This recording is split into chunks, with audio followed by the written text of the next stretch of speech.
Greetings, traveler. Hey guys, and welcome to my Witchwood card review for Arena, obviously. Before we get started, I figured we'd take a look at what exactly is changing when the Year of the Raven comes around. We will be losing the Old Gods, Mean Streets of Gadgetzan, and One Night in Karazhan sets. So quite a big shakeup in what cards we are going to be playing around. Cards like Firelands Portal, Potion of Madness are no longer going to be in Arena, which is very nice. Other, more staple cards like Bog Reaper will also be leaving us. So a lot of rewiring in the brain of like, oh, what am I supposed to expect on any given turn? So a lot of learning, a lot of fun ahead of us. We will be left with the Journey to Ungoro, Knights of the Frozen Throne, and Kobolds and Catacombs, and then obviously Witchwood once it comes out. So as a general feel to the set, I see a lot of slow cards, and I don't see a ton of power creep. If anything, cards seem weaker than, well, not all of them, obviously, but on average, cards seem weaker than what we've seen come out from sets such as Journey to Ungoro and Knights of the Frozen Throne. Lots of really strong cards in those sets, just such as Primordial Drake, Meteor, Scalebane, Bone Mirror. Very crazy effects for just one card in those sets. So a little less of that and a lot slower paced gameplay, I would say, from what we can tell so far. Lots of taunt, lots of life gain, and a lot of just, playing stats, lots of initiative with all the rush. So from what I can tell from just watching at the card, from just looking at the cards, it seems that the meta will slow down and control will probably become, more prevalent archetype. Now, I'm gonna need to see for myself. I'm gonna need to play with the cards, but that's what it's looking like for me. All right, so let's get started with the neutral cards. I'm going to start with the commons, the most important ones, and then I say the most important ones, but now with the new offering system, I guess rarity isn't as big of a deal anymore. Either way, we will be starting with the commons and then work our way up through rares, epics, and legendaries. All right, let's get started. So, first card is the Pumpkin Peasant. 3-mana 2/4 lifesteal. So it's the first of the swappers, the cards that switch attack and health every turn it's in your hand. So I think these cards are going to be fairly annoying to play with, seeing as sometimes you're gonna want it to be one stat line and it's not. I think they usually get a little extra, right? They are a little extra powerful than cards that we've already seen. Now, Pumpkin Peasant, not so much. It has lifesteal and obviously then the flexibility of being a 2/4 or a 4/2. I think the most important thing is to look at these cards and how do they interact when you keep them in the mulligan.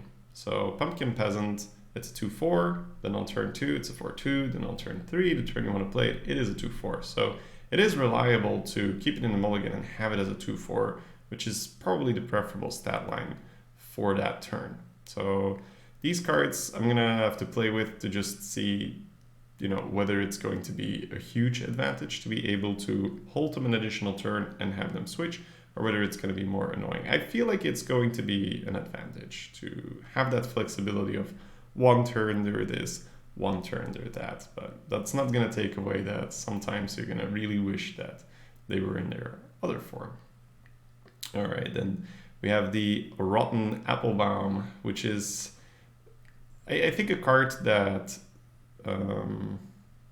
it really represents what I said earlier about how the meta going slow with a lot more taunt and heal, because this is both things combined. It is a 5-mana 4/5 Death Rattle, restore 4 health to your hero. So not a crazy card, not even that strong of a card, but you will pick it and you will see it and it will slow the game down. It's essentially a bruiser without the upside of becoming cheaper, but having taunt and restoring health to your hero in one card, obviously great if you are just worried about dying and you just need a little bit more extra defense. So the first card setting the tone for the rest of the expansion. Then next we have the Clockwork Automaton, a 5-mana 4/4 mech, so always cool to see mechs coming back. Double the damage and healing of your hero power. I don't think this is going to be that great. Now you can deal 4 damage as a hunter, which is pretty fun. So maybe in hunter we'll see it come in, and dealing 2 damage with mage, obviously nice. Healing 4 health with priest, very nice. But I guess if you can get it behind taunt and the meta is going to be slower, there might be some room for this card to do well. Overall, I don't think it's going to be that good.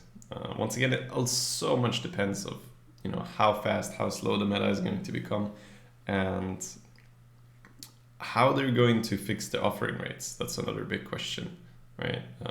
Just how much of the set will we see? Will there be any set bonus? Will there be no set bonus? But these things are all going to be very, very important when it comes to just how slow the meta is going to get. All right, next up we have the Blackwalled Pixie. So this is pretty much unconditionally a great card. A 3-mana 3/4. That's premium status. Like, you'll take that. That's a spider tank. And then it has a useful effect. Refresh your hero power. That can be, game changing in the late game, right? Where as a priest you get to heal something, play this, heal it again. A hunter, you get to steady shots, play this, steady shot again, or as a warlock you get to draw 2 cards or any of that. And then on turn 3 it's a spider tank, so perfect, just solid card.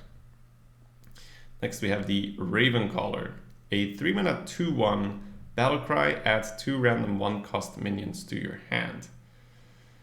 In a slower meta, cards like this do become better. I still don't think it's going to be that great.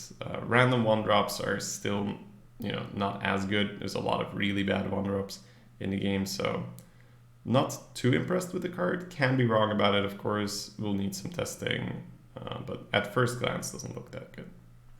Then the Swift Messenger, 4-mana 2/6 rush, the second card that will be switching around every turn.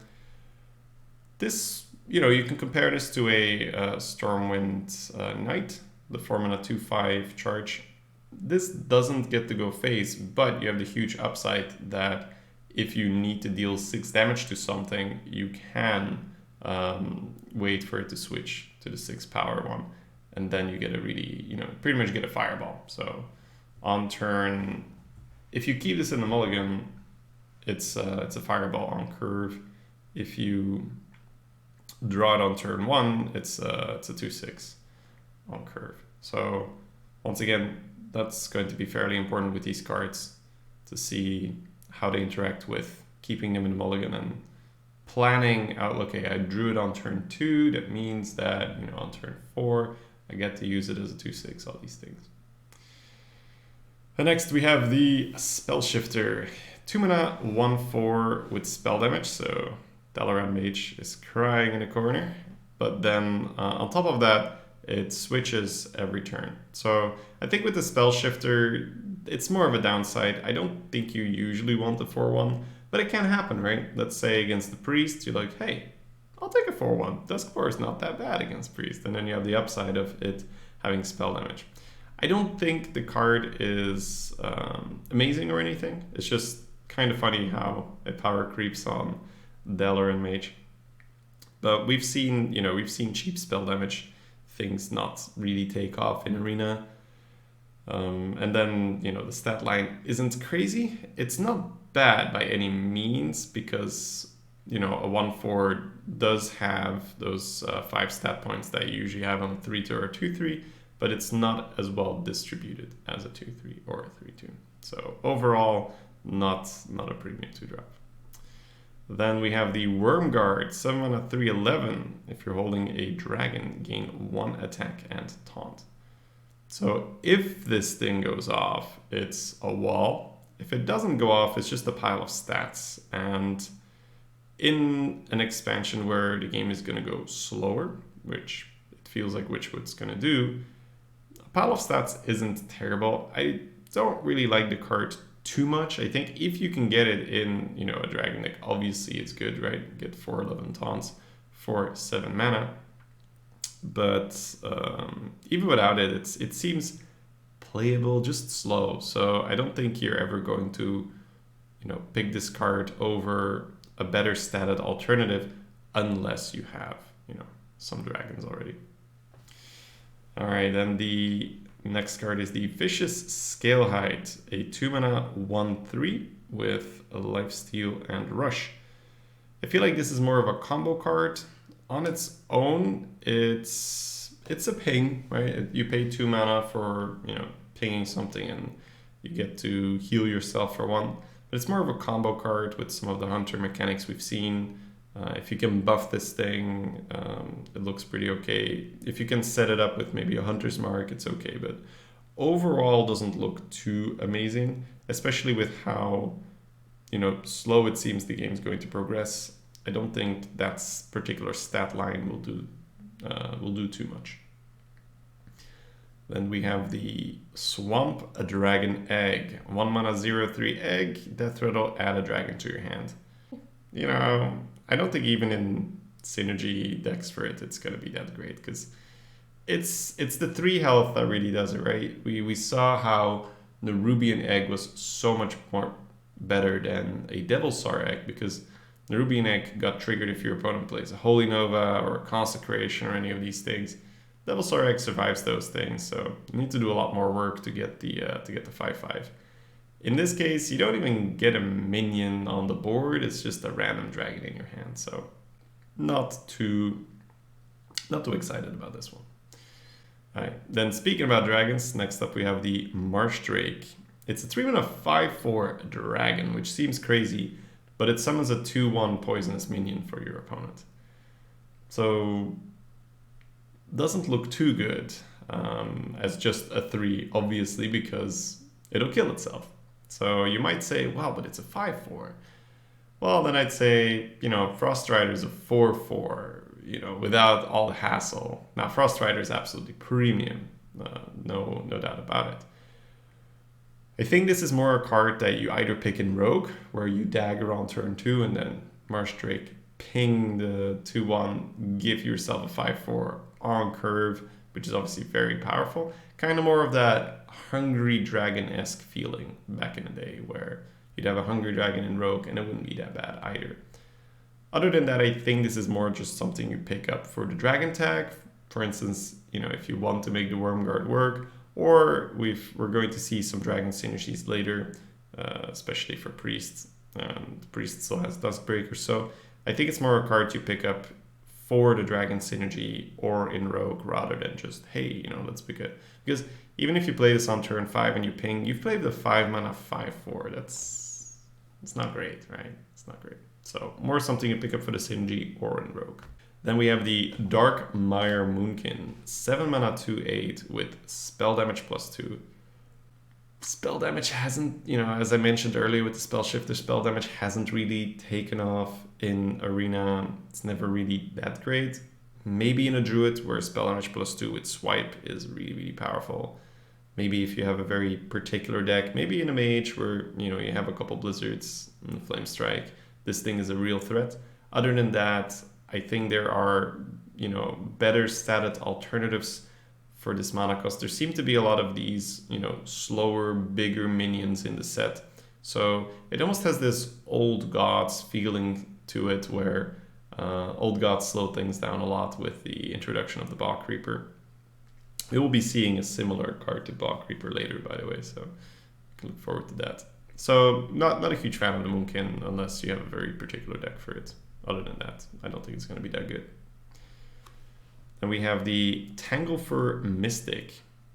Once again, Spider Tank body coming out, 3-mana 3/4. The Battlecry, add a random 2-cost minion to each player's hand. So this feels like Spellslinger from back in the day. Not as bad because obviously there's a much wider range in spells, but it's one of those cards where you're like, I kind of have to pick you for the body, but I don't really want to give my opponent a card. You give yourself a card as well, so, and because it's a minion, there's a lot less variance on it.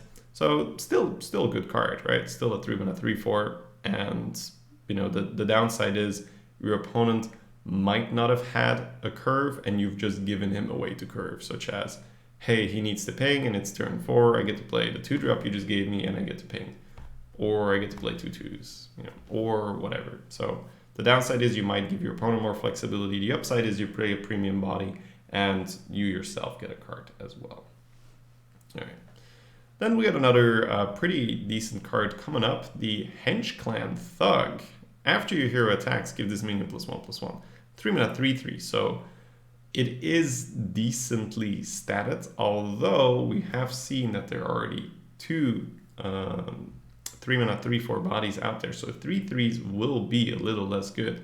4/3s and 4/2s even might become better with those 3/4s out there, but in a rogue deck, this is very good, right? Like you have your dagger and you can just go face with rogue and that's fine, and then you have a 3-mana 4/4, which, you know, performs pretty well against the 3-mana 3/4s. So once again, a bit more rogue. So we've seen the Marsh Drake and the Hench Clan Thug a bit more targeted at, you know, drafting it in a rogue deck. You can say, oh, you can do it in Druid, but then you have to pay 2 mana for it every time you want to attack. With rogue, you usually have a dagger lying around. Okay. Then we have the Walnut Sprite. 3-mana 3/3, so once again, not that great in terms of the stats versus these spider tank bodies, but it's got Echo, so I'm actually pretty hopeful for the Echo cards. It feels with how the meta is going to get slowed down, you're going to have time to, you know, save these cards and be like, turn 9, hey, I get 3 3/3s, surprise, or turn 6, you know, 2 3/3s. And then obviously the card is very good because you get a lot of value for just one card. And the upside is that you get to still play it on turn 3 if you absolutely have to. So I think a card like this, it's hard to gauge just how good it is because there are some Echo cards where you can say without almost any doubt, wow, this thing's going to be pretty darn good. This is just 3-mana 3/3. So we'll have, it depends on just how slow the game goes and just how much you'll be pressured to curve out. Because if, you know, not playing anything on turn 3 isn't that big a deal, then the downside, or rather the upside of the Walnut Sprite kind of goes away, and then you're just picking it for the late game value, which will obviously make it a little less good. All right. Next up, we have an unpowered Steambot, a 4-mana 0/9 taunt mech. So feel like they just made this for the Inner Fire Lady. It's a 0/9. We know that 0 power minions don't do much, or at least most of them.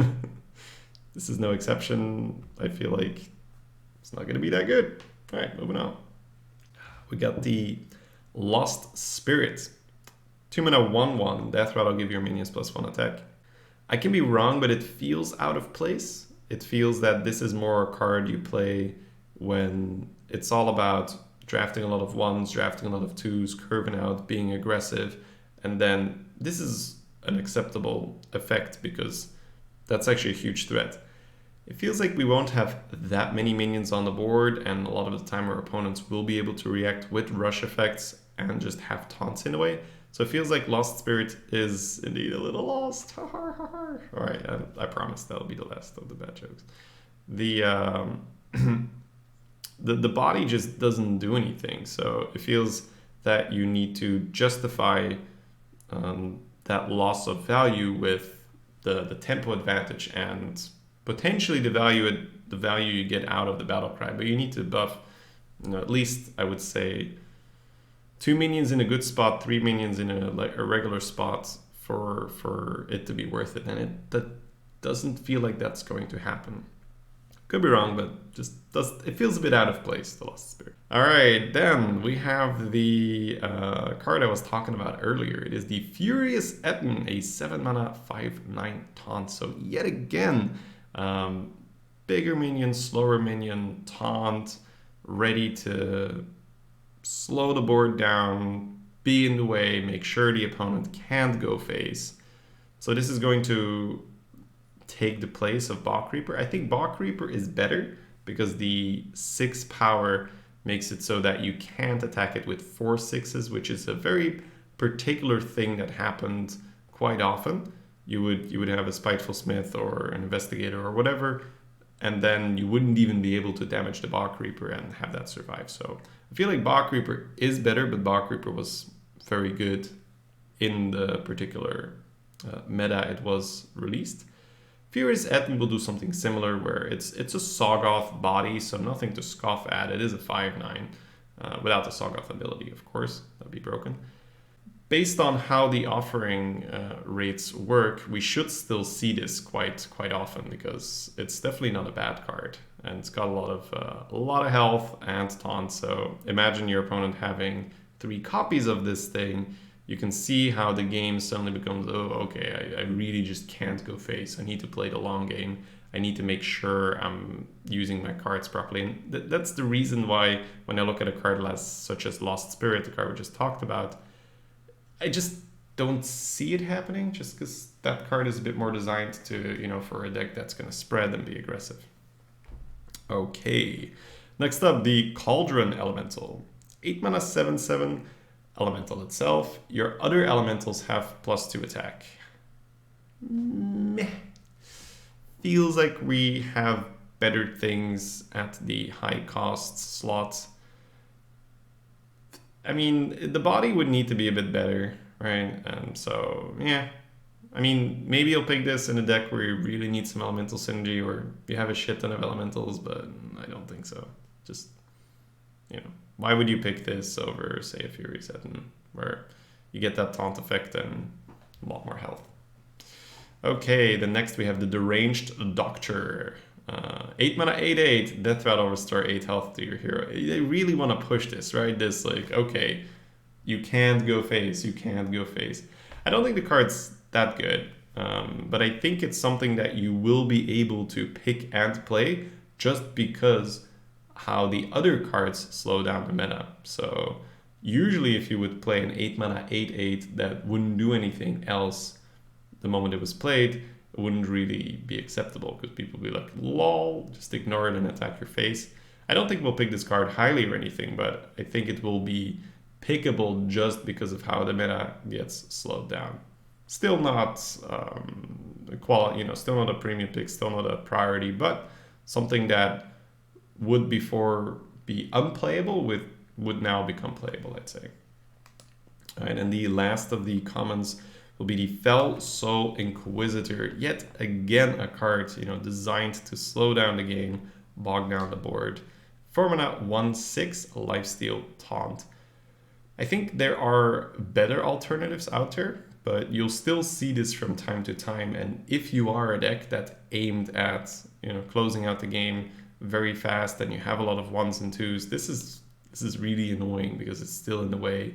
It's a taunt. If you can give it +1 attack, suddenly it's a 2/6 with lifesteal. Very, very annoying. So I don't think it's going to be that good just because I think people will see fairly early on that you will not be able to curve that low and go aggressive. So it's more that in a meta where people are going to play slow anyway, a card that is this weak in terms of trading up, and the lifesteal will probably not matter that much because you already have the healing, you already have the taunts.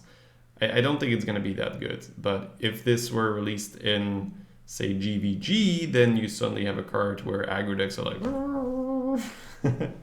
not a very fun card to, especially if you have to triple trade into it or so. All right, guys, that is it for the common cards. Next up, we got the rare cards. All right, we will be starting with the Phantom Militia, one of the first cards that was revealed.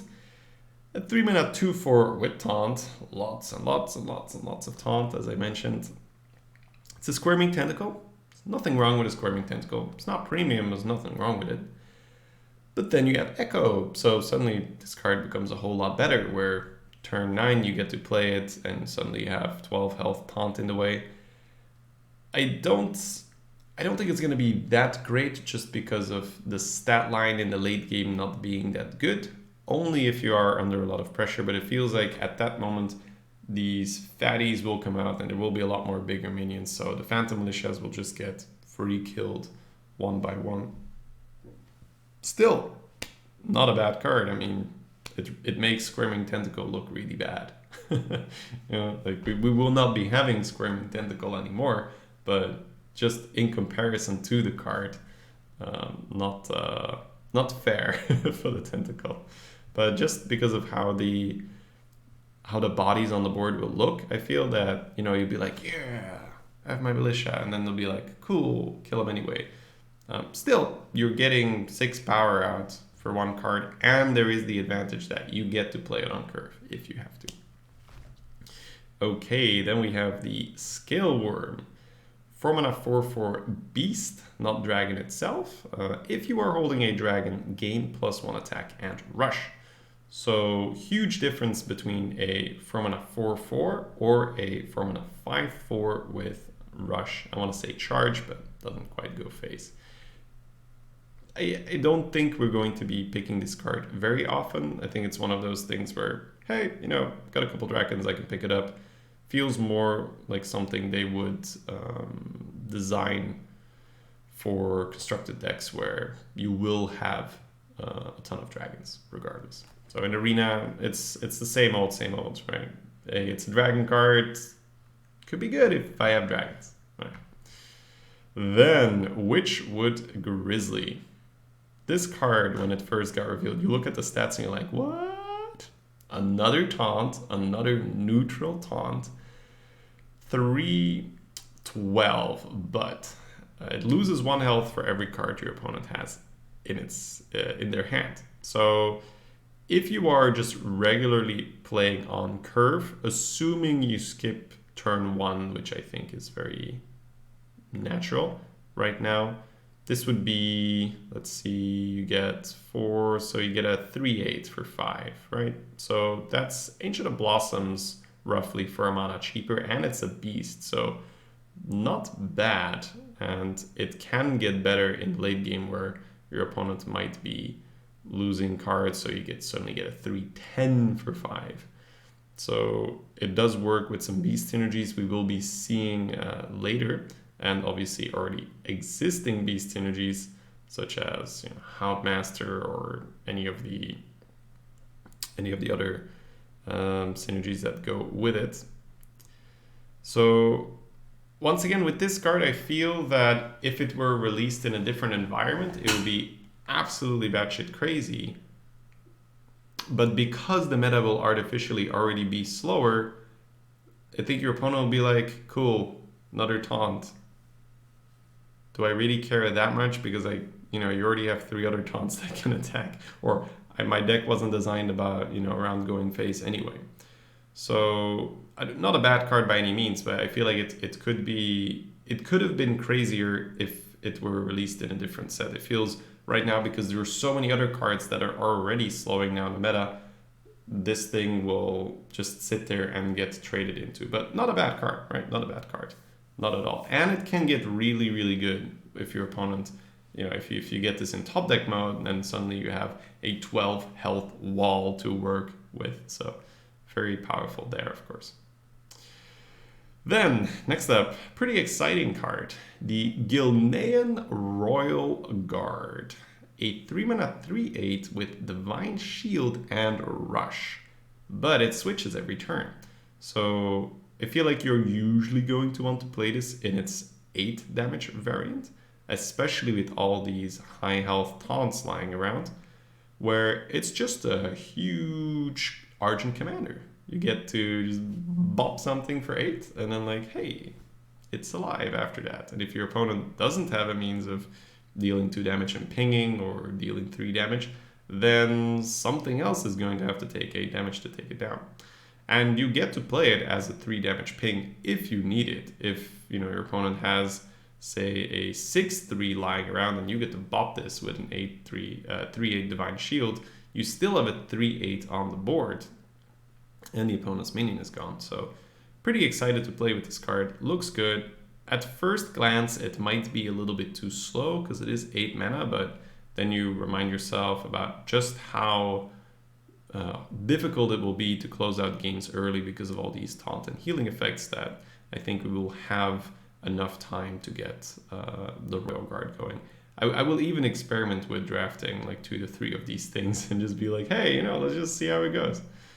I get so excited just thinking about all the experiments to do. All right, that'll be fun.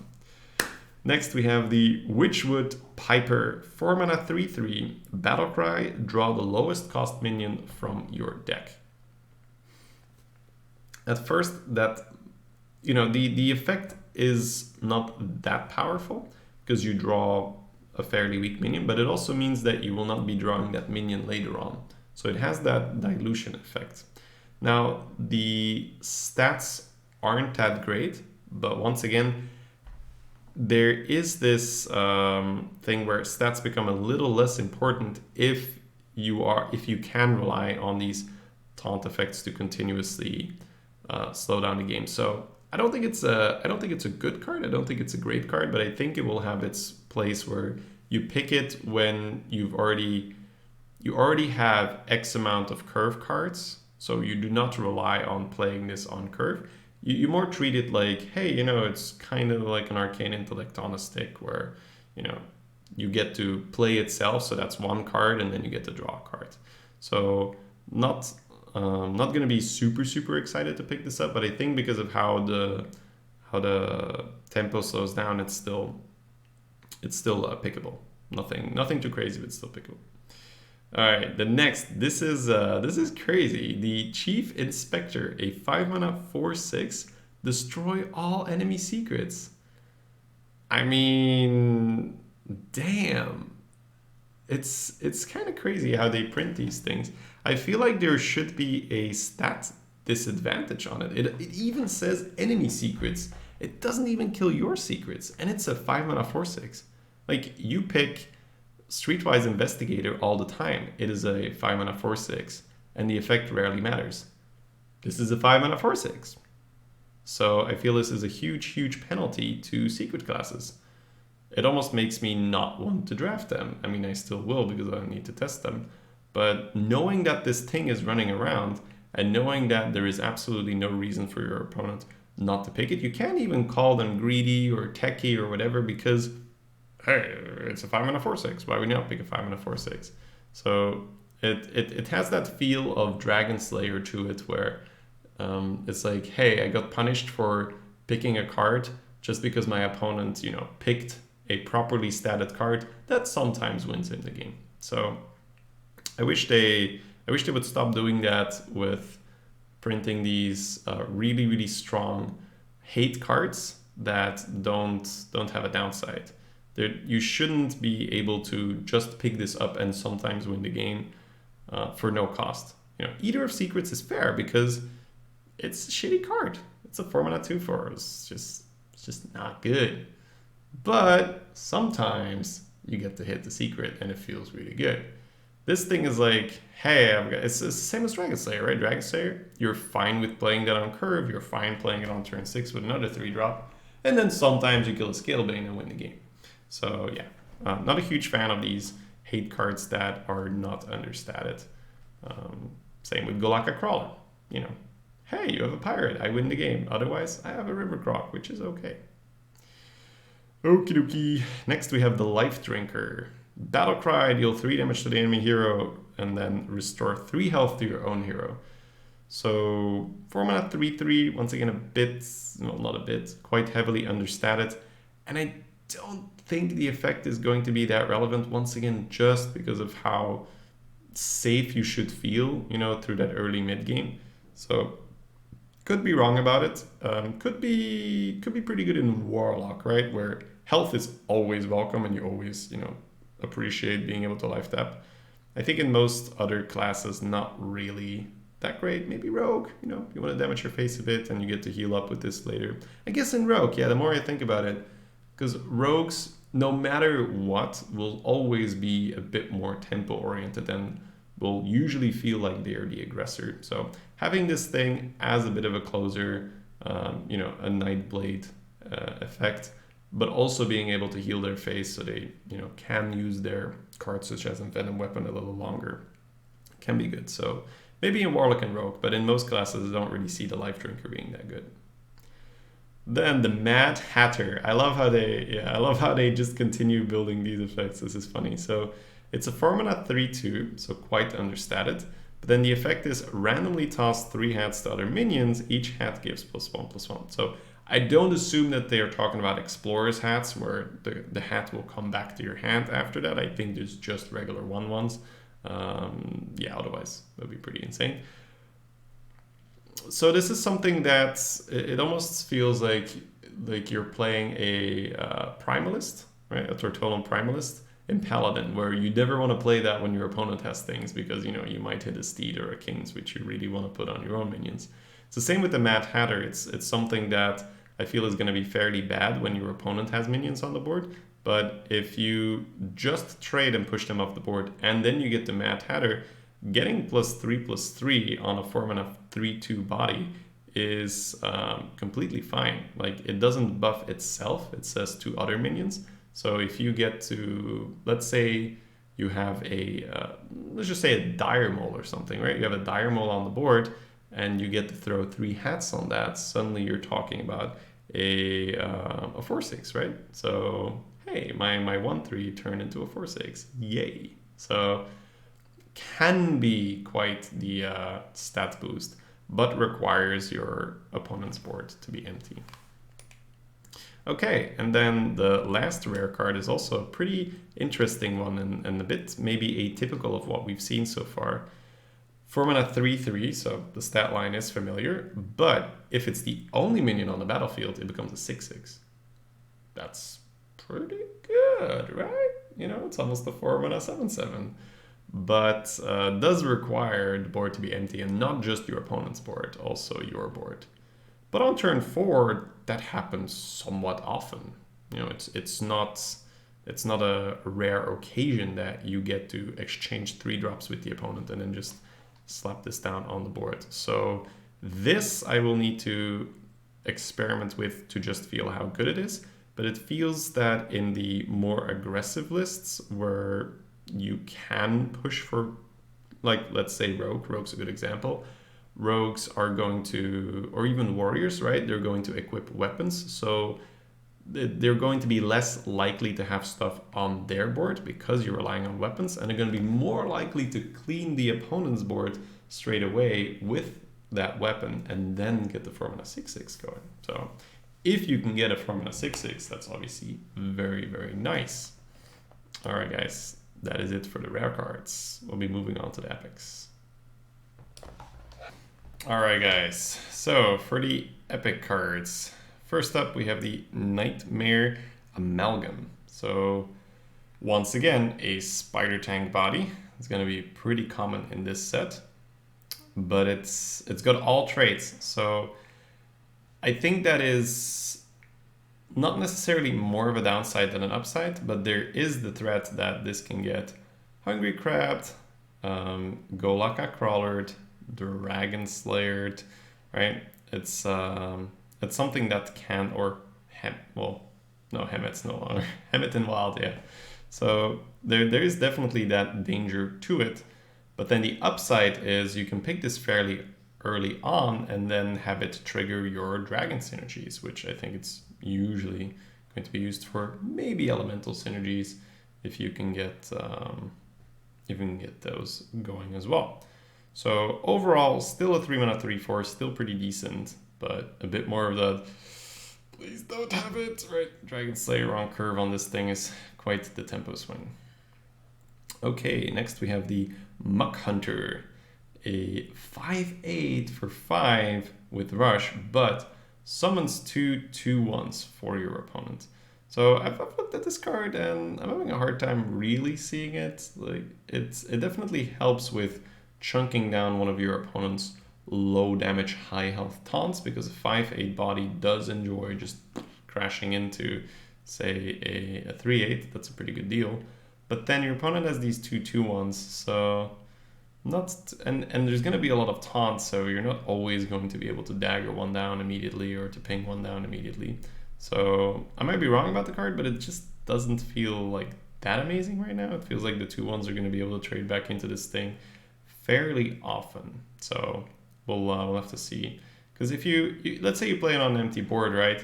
You kill one of the 2/1s, you've got a 5 and 6, but then one of the 2/1s can go back in. It's a 5/4. I guess if you play it on an empty board and you can immediately dagger one down, then it's pretty good, right? Then it's like the other dragon. If you can immediately deal with it, so feels a bit more rogue as well. Or maybe even in a late game for mage where you get to immediately ping one. Then we have the Witch's Cauldron. Yeah, feels a bit memey. There is a lot of taunt. You can get it behind the taunt and have it do things, but overall it feels like, you know, one of those cards that it's going to be a bit harder to make it work, and it's going to be inconsistent. So not really something I'm looking forward to drafting. Then BooDoo Doll, on the other hand, seems exactly what the doctor ordered for these kind of really annoying and big health taunts, being neutral removal, just being able to ping the target and then take it down immediately. So huge upside for the mage here, being able to do that immediately, you know, marking something and then pinging it off. But even in other classes, not that bad, where you get to just say, okay, you know, I've cast corruption on your minion. You have to,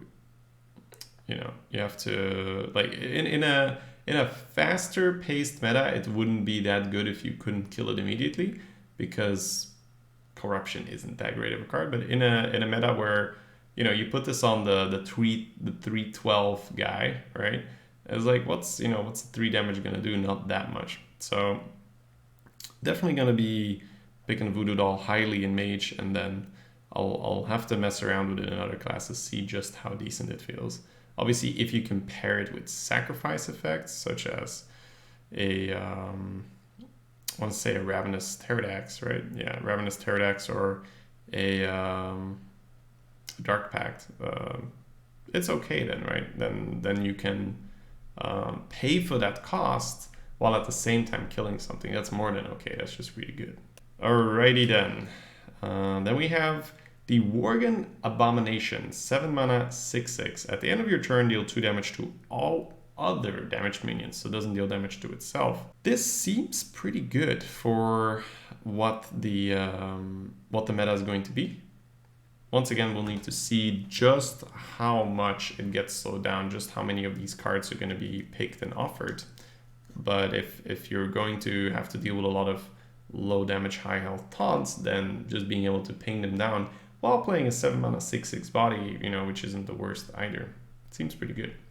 Then we have Mossy Horror, a 6 mana 2/7 Battlecry, destroy all other minions with 2 or less attack.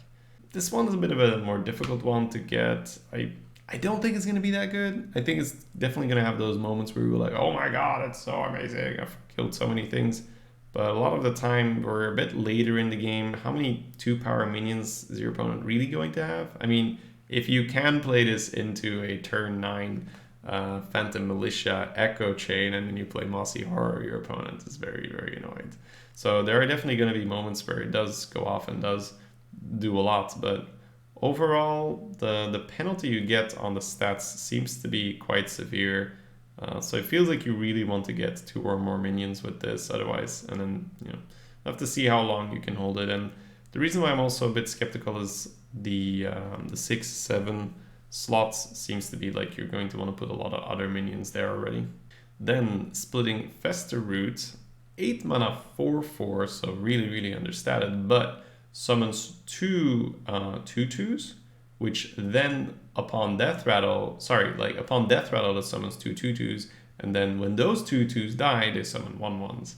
So very, very annoying card to completely clear. So you can definitely see this thing being annoying if your opponent has a Spike-Rich Steed in his hand or having a Dino Size and like good luck clearing everything, buddy.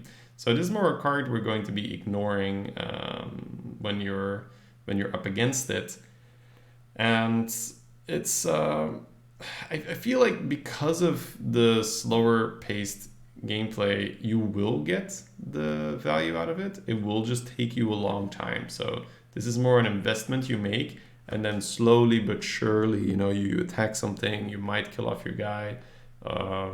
Preferably you attack something, you get to attack it the next turn for 4 again, and then you get the 2/2s, and then, you know, the 2/2s get to attack. So it takes a long time, but eventually you get a lot of value out of it. So in a different expansion, I don't think it's that good. I think in this expansion, you might just be able to, you know, slow the game down enough to get enough value out of it.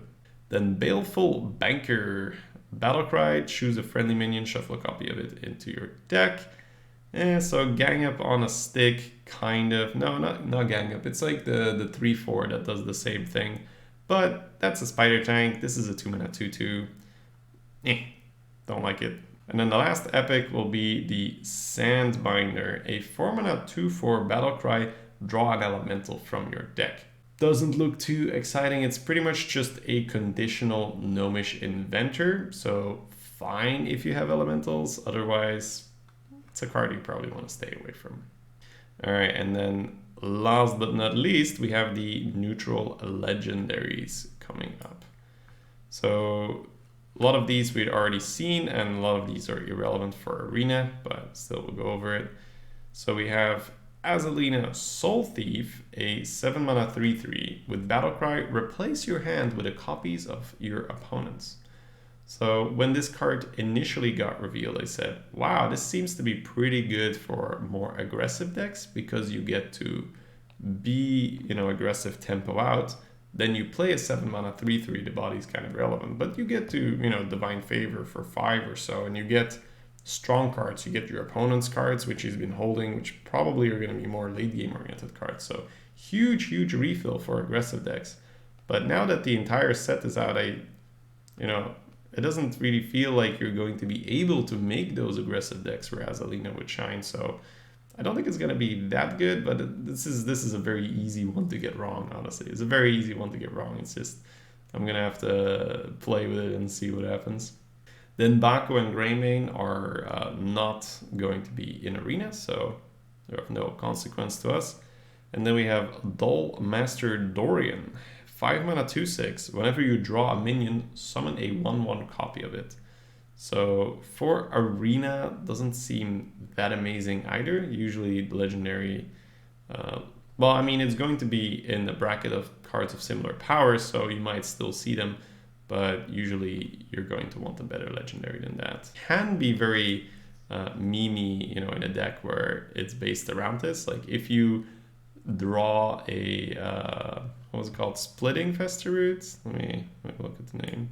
Yeah, if you draw a Splitting Festeroot with this, that's pretty darn good. That's a 1/1 that splits into 2 2/2s, that splits into 2 1/1s, But most of the time you're just going to get a 1/1 that doesn't do much, and then you've paid 5 mana for a 2/6, which is like the 2/6 worm that grows every time you play a spell. Not so great, and then you need to keep it alive, etc, so it doesn't feel that good.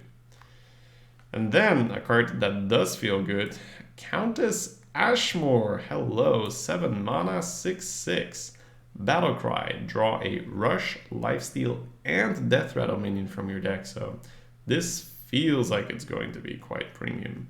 It's Curator, but the stats are better. It doesn't have Taunt, but that's fine because a lot of other minions are going to have Taunt.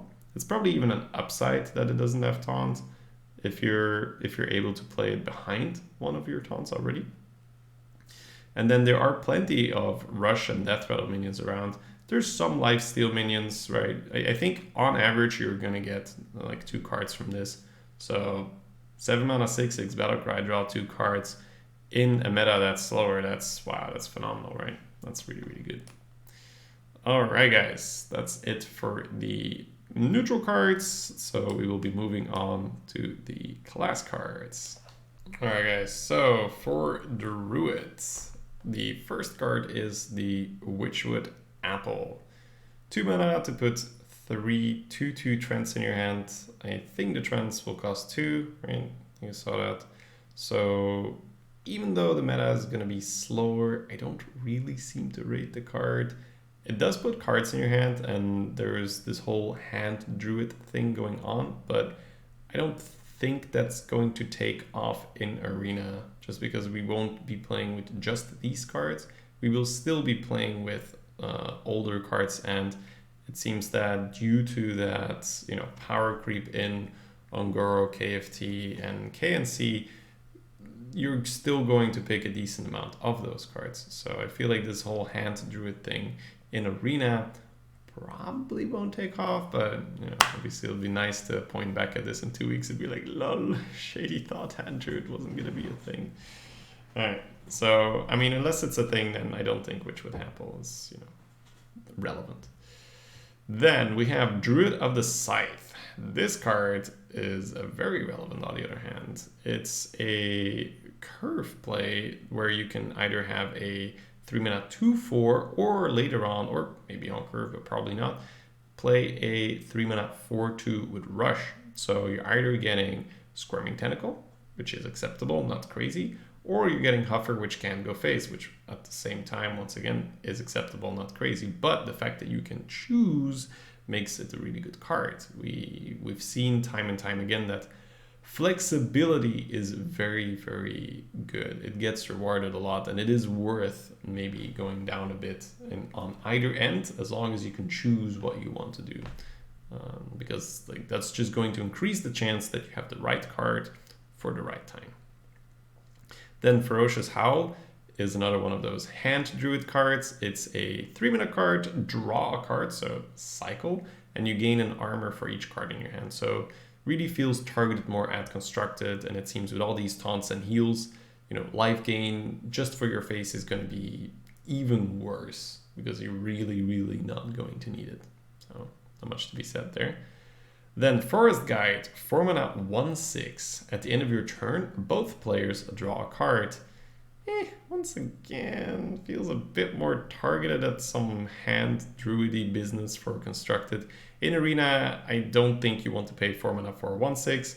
And, you know, yeah, you draw a card, but your opponent draws a card as well. So, you know, not too overwhelmed by the Forest Guide.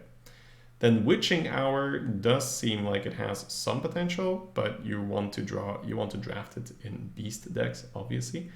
You get to summon a random friendly beast that died this game. So if you can get the 3/12 beast out and you get to revive that one, that's obviously really cool. But it's random, and you know, it's just about the synergy, right? So if you get your beasts, yeah, you can pick up Witching Hour. Otherwise, it doesn't really seem to be like something you want to be first picking. Then Bewitched Guardian. Twilight Drake with Taunt for 5. So you get 1 extra health for each card in your hand. And it's got Taunt. No tag, no beast tag, no dragon tag. So acceptable, but I think once again not too amazing. I might be wrong about it, but it feels, unless you get this whole hand druid thing going, it's going to be a 4/5. A 4/6. If it's a 4/6, that's good, right? It's not a nesting rock, but it's still decent. And then anything other than a 4/6, right, upwards from a 4/6 is really nice, right? If you can get a 4/7, 4/8 with taunt for 5, then we're talking. But just the way how you play cards in Arena, that usually doesn't happen. So I expect this thing to be a 4/5, usually kind of the same thing your Twilight Drake is. Maybe if you have a really, really bad curve, right, you're going to skip turn 2, turn 3, then this thing goes up a lot, right? Because then, well, not even that. Like if you just skip turn 2, then it's going to be a 4/6, which is completely, you know, that's super decent. So I'd say if you're not picking 1s and 2s and you are reliably skipping turn 2, then sure. But even if you're coining out 3s, you know, it's not going to be, you know, super amazing. All right. Then I'll be skipping over the odd and even cards. So I will not be talking about the Gloom stack, but we will be talking about Whispering Woods. So 4 mana to summon a 1/1 Wisp for each card in your hand. So once again on curve, this is likely going to summon 5 Wisps, which is better than calling the Finishers or, you know, a Warlock card we will be reviewing later. But still, I don't think there's that much upside to it, right? Now, you know, cards like Maelstrom Portal and Twilight Flamecaller will be leaving Arena, but it's still not... I just don't think it's going to be that. Overall, I just see a lot of these Druid cards, and I see a lot of like, it could be good if, could be good if, could be good if, but I don't see like these, you know, powerhouses where you're like, man, this is just, you know, unconditionally amazing. Aside from Druid of the Side, which is pretty good, but it's not going to hard carry on its own. Then for the legendaries, we have Duskfall Avianna. So she's more of a constructed card in a particular deck, I would say, because in Arena, this is usually just, you know, 5 mana 3/7, where your opponent gets to play a card for free first, and then you get to play a card for free. Now you might say, well, you both get a card, so is it really that bad? And she's a 5 mana 3/7, you know, the body's kind of okay. Yeah, initiative is a big deal in Arena. You know, if I get to attack with my big guy first, I get to decide where it goes. Does it go phase? Does it kill your guy? Am I going to Death Speaker it? You know, I can take good trades, whereas your guy just has to take it, right? So initiative is a huge thing. It's the same thing with Temporis. You might say, is it really that bad that your opponent gets to play 2 turns first and then you? It's like, yeah, it is that bad, because your opponent gets to make all the decisions and you just get to sit there. So very, I would say in Arena you don't really want it. Now Splinter Graft, on the other hand, an 8 mana 8/8, which we already talked about, that stat line is like kind of meh without taunt, but when all the other cards have taunt and a lot of life gain, you can play it. And then the effect is choose a friendly minion, add a 10/10 copy of that to your hand, and it costs 10. So individually those things aren't that great, right? Like, sure, I have a 10 mana 10/10, we've seen that before, Faces Behemoth. Nothing too impressive, but if it comes for free, then hey, sign me up, especially in a meta that's going to go slower, then yeah, you'll take a 10 mana 10/10 for free, absolutely. And, you know, if you can put it on Taunt Minion, it's a 10 mana Taunt, 10/10 Taunt. If you can have a good Battlecry or a good, you know, Death Rattle, not so much, because it's going to take a while for that guy to die, but you get the point. So yeah, Splinter Graft, I think, is going to be pretty good in this kind of a meta. All right, and next we have Hunter, Smork. So again, from what I see, I'm not too hopeful. So both Druid and Hunter, nothing too crazy. I mean, Druid, like Hunter definitely has a lot, you know, a lot of these cards where you're like, damn, that could be good. It's just the way how I see the meta shaping is it's gonna be rough to go face. And as a Hunter, you're like almost by default a bit disadvantaged if you're not gonna be able to be aggressive. All right, but let's dive in. So first up is Hunting Mastiff, 2 mana 2/1 with Echo and Rush. So nice card to play in the late game and very flexibly deal damage. Pretty funny with a Cult Master right next to it, where you just go don't and draw a bunch of cards. Or, you know, you have a Leok, suddenly these things deal 3, or you have a Direwolf, or any of those synergistic cards, it just becomes better. So not something you're going to want to play on curve, but more a flexible card to solve problems on the board later in the game. Then Dire Frenzy, 4 mana to give a beast +3/+3, and shuffle 3 copies in the deck, which also receive +3/+3.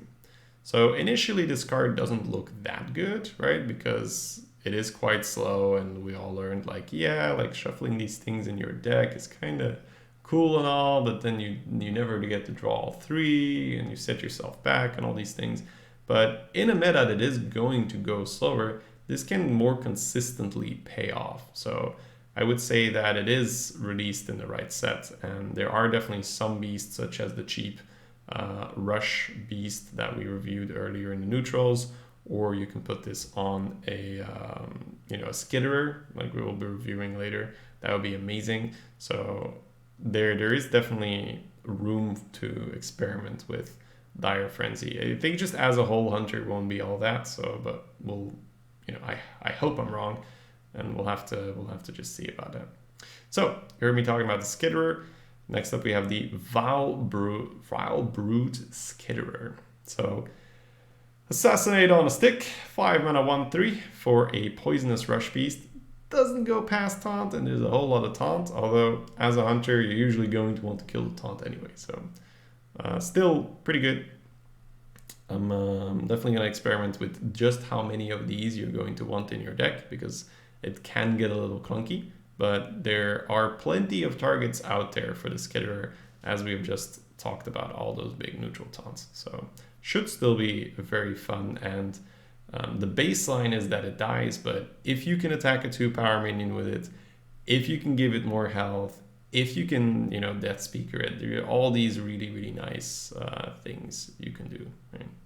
So next up we have the Duskhaven Hunter, a 3 mana 2/5 that gets that swaps based on, you know, when it's in your hand.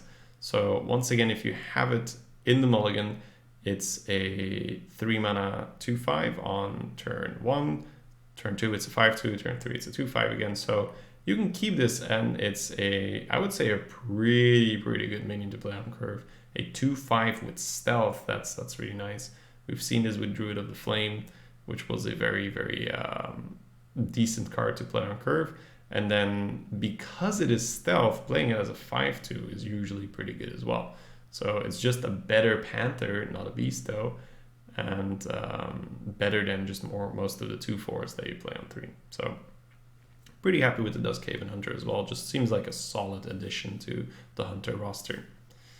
Alright, then Wing Blast, this card, right? It's 4 mana to deal 4 damage to a minion, but if a minion has died this turn, it costs 1. So 1 mana deal 4, very nice. And sometimes you can just hard cast it and pay 4 mana for it and have it be okay. So, yep, expecting to see a lot of Wing Blasts and have that card be pretty darn good. Then we have the Carrion Drake, a 5 mana 3/7 Battlecry. If a minion died this turn, gain poisonous, and it is a dragon. So that seems rather good. You get a 3/7 for 5, which is acceptable. Nothing like super amazing, but definitely acceptable. And then if it's poisonous, hello, then we have ourselves a card. So both that and Wing Blast with the condition, if a minion has died this turn, the card becomes amazing. So especially with all the low damage, high health taunts around, a high health poisonous minion is going to do a lot of work. So I feel like if Hunter is going to do well, it's going to rely on these two cards, Wing Blast and Carrion Drake, doing a lot of work for you. Okay, then next we have the Toxmonger, a 4 mana 2/4. Whenever you play a 1-cost minion, give it poisonous. So not 1 attack, but a 1-cost minion. So I think this is a bit counterintuitive, because I don't think even in Hunter you're going to want to draft that many 1-cost minions.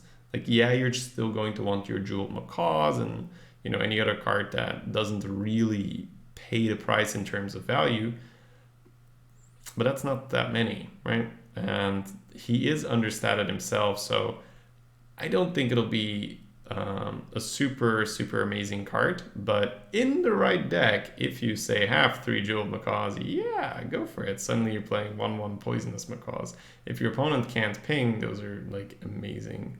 So not something that standalone is going to be that great, but in the right deck it can have its use. Then the Rat Trap.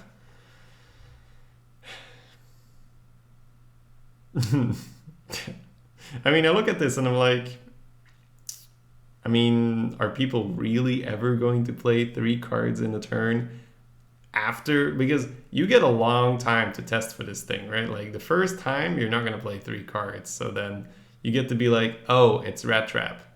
Oh, so all I have to do is not play 3 cards a turn. Oh, so you've just wasted your 2 mana and your card. So I don't think we're going to want a Rat Trap. I think we'll see it because people will be like, oh my god, it's a 2 mana 6/6, it's so good. And then you'll be like, cool, Rat Trap there, buddy.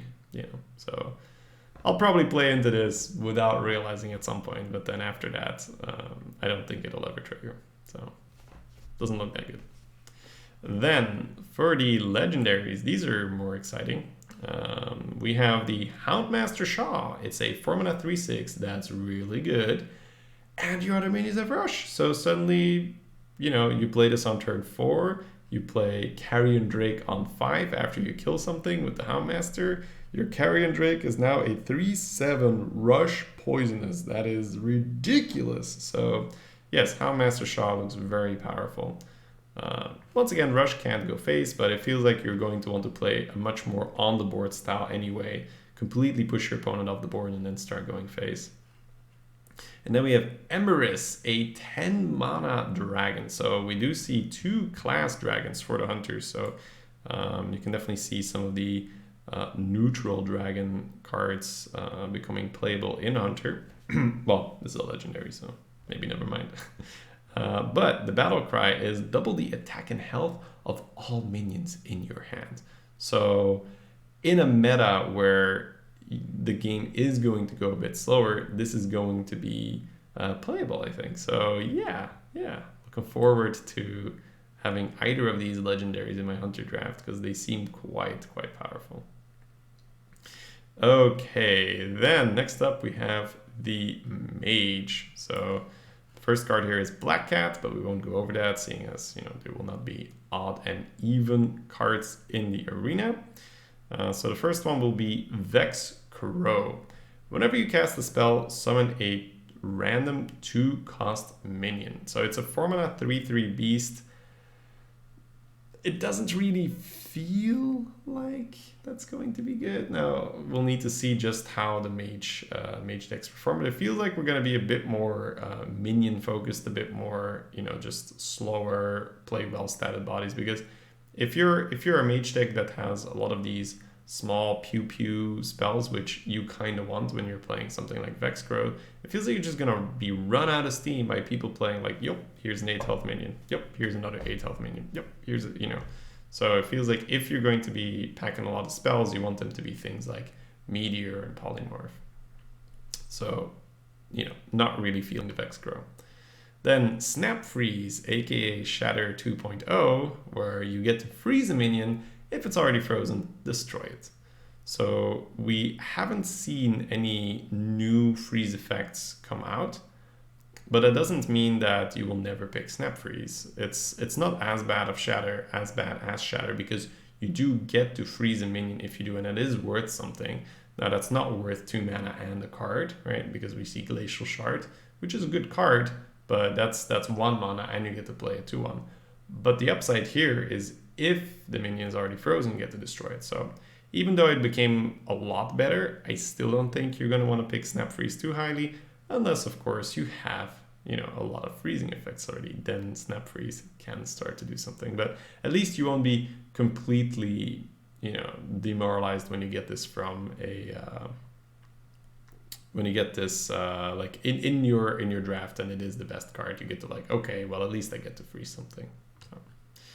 Then next up we have the Bonfire Elemental. So 5 mana 5/5. If you played an Elemental last turn, draw a card. Very powerful, right? So you're not getting a stat penalty. It is a 5 mana 5/5 that is acceptable to play on curve. And if you play an Elemental, you get to draw a card. So if you have played an Elemental, it's suddenly overpowered. So yeah, no reason not to pick this thing if you still need 5s, right? Because it can just get better from there. And it's an Elemental itself. It's just huge, right? So you can draft a couple of these and chain them. Then we have the Curio Collector. 5 mana 4/4. Whenever you draw a card, gain +1/+1. So kind of like Daring Reporter, but you get a 4/4 baseline, but it is 5 cost. So I would say it's not as good as a Daring Reporter, but still, oh no, Daring Reporter is when your opponent draws a card, right? You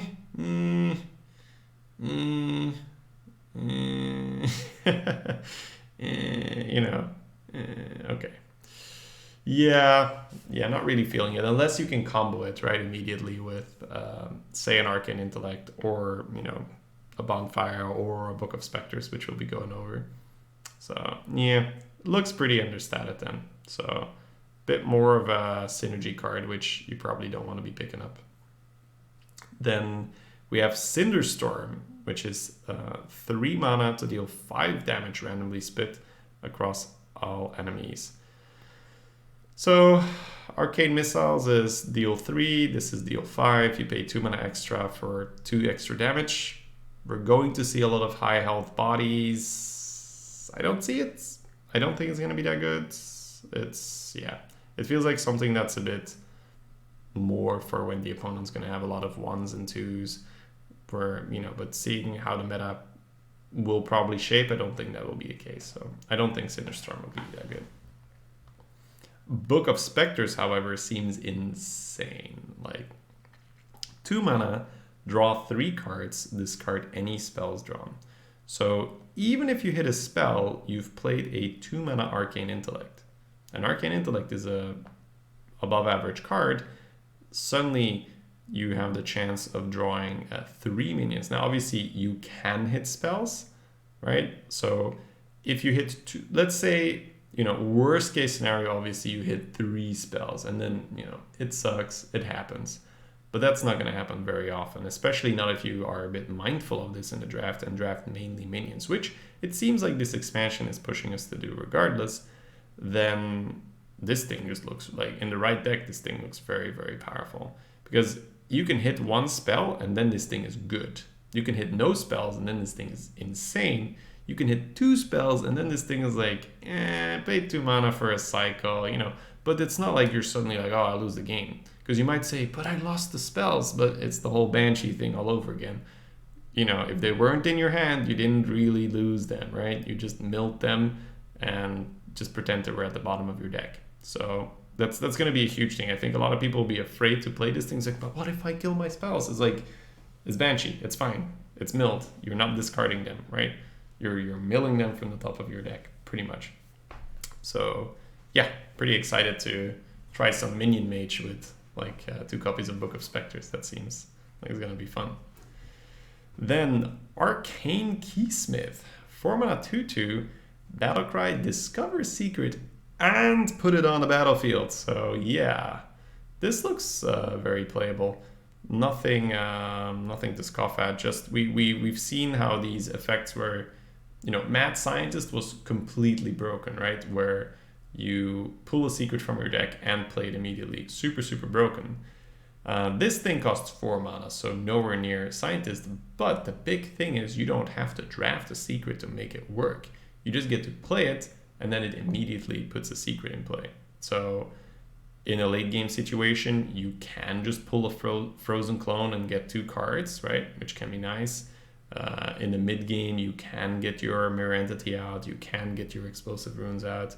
If you're afraid the opponent's going to AoE you or cast a UI, you can get a counterspell out. So obviously you're not always going to have all those secrets at your disposal, but there's a decent chance that you're going to have something like spell minion related, right? So yeah, I'm looking forward to playing with this card as well. And I'm not, I guess this does hit on turn 4, and you have the new 5 mana 4/6, which discards secrets. So quite interesting how they made that. So I can see this card becoming less good than it would normally be, just because there's going to be no reason to skip over that 5 mana 4/6 that destroys the secrets. So we'll have to see just how often it gets offered.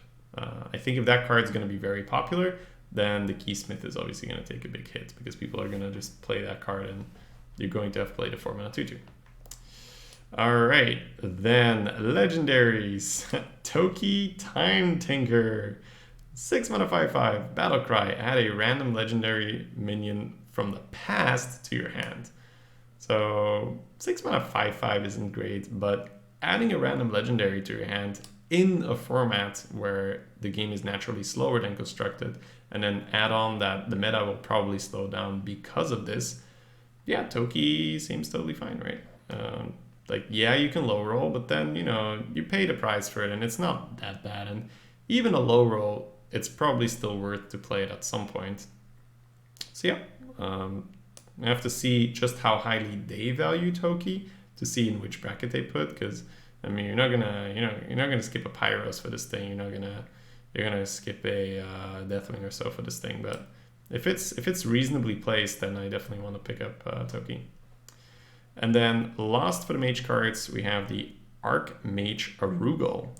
A 2-mana 2/2, whenever you draw a minion, add a copy of it to your hand. So play Archmage, play Book of Specters, GG. Yeah, so it's a 2-mana 2/2. So once again, it depends on just how highly Blizzard itself rates this card, where they're going to put it.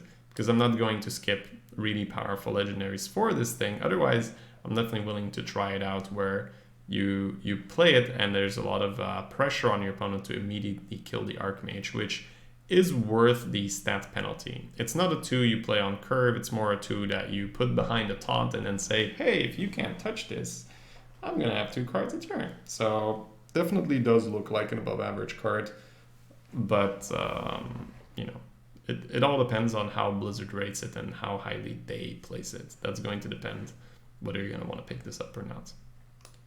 Alrighty guys, that was it for the mage cards. Alright, let's have a look at the paladin cards now, guys. First one will be Rebuke. 2 mana, enemy spells cost 5 more next turn. So this feels like it's a bit more about constructed. Like we haven't seen these super powerful spells in this set. Now obviously, when you're playing against particular classes such as Priest and Mage, avoiding the Psychic Scream, avoiding the Flame Strike can be good, but just from what we've seen, it just looks like we're going to have so many taunts artificially slowing down the game that, you know, the opponent's going to be like, I'll cast them next turn, right? Meanwhile, you've wasted a card and 2 mana, so I don't think Rebuke will be very good in the arena we'll be seeing after the changes. Then Sound the Bells does look like it's going to be quite good in a slower meta, because you get to either flexibly buff a little bit, or you get to just be like, hey, you know, I get to spend 8 or 10 mana on just buffing up my board, giving it a ton of health and some extra damage as well. So does seem to fit the pace of the game. Sound the Bells. Then we have the Ghostly Charger.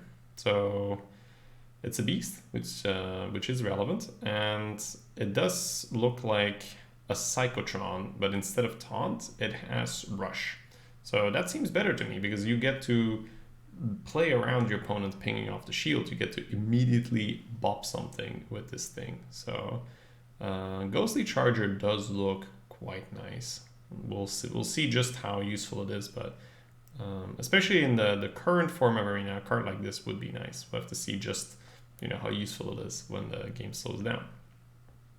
Then we have Silent Sword, an 8 mana weapon with 4 charges. So when I first looked at this, I was like, it's so slow, but so slow might be just what the doctor ordered for this kind of an expansion. After your hero attacks, give your minions +1/+1. So you can compare it to Vine Cleaver. I don't think it's quite as good, right? Because Vine Cleaver is completely strong standalone, and this thing does require you to have some things on your board.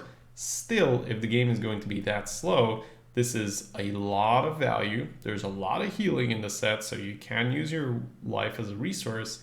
And then, you know, it's a whole lot of value, man. It's a whole lot of value for one card. So I'll definitely have to play around with trying out one of these.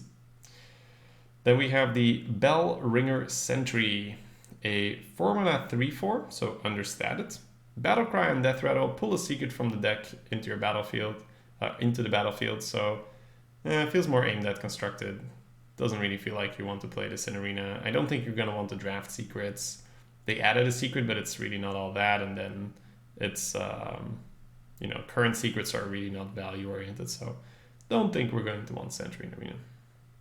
Then we have Paragon of Light, a 3 mana 2/5. While this minion has 3 or more attack, it has Taunt and Lifesteal. So at 3 mana 2/5, you already have a more than playable card. And then once you buff it up, it becomes, you know, this you know, just imagine a steed on this thing. Oh my god, it's gonna be such a wall and the lifesteal, you know. So seems like a very threatening 3-drop to pick up. Just, you know, even if you don't have buffs, just to make your opponent real paranoid, because, you know, a 2/5 is good, but not like crazy. A 2/5 with taunt is really nice, and you know that's what this thing is going to have when your opponent absolutely needs to clear it, because he'll be afraid that you can buff it. So yeah, looks like a really fun minion to me to pick up, and quite an annoying minion to play against. Then we have the Cathedral Gargoyle, a 2-mana 2/2, and when you have a dragon in your hand, it gains taunt and divine shield. So this is more a card where, you know, you can pick it up if you have a lot of dragons, but I don't think we're going to want to pick up a whole bunch of 2s.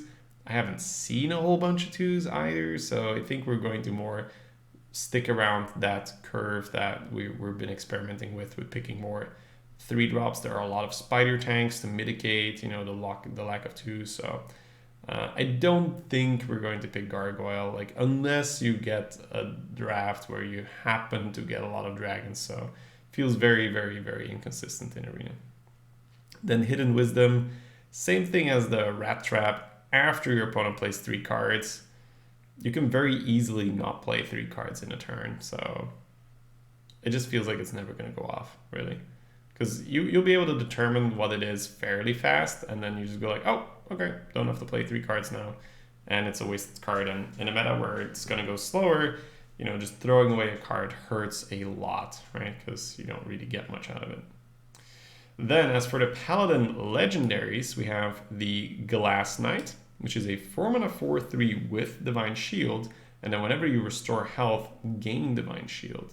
So the stats are fine, right? You get a 4/3 Divine Shield.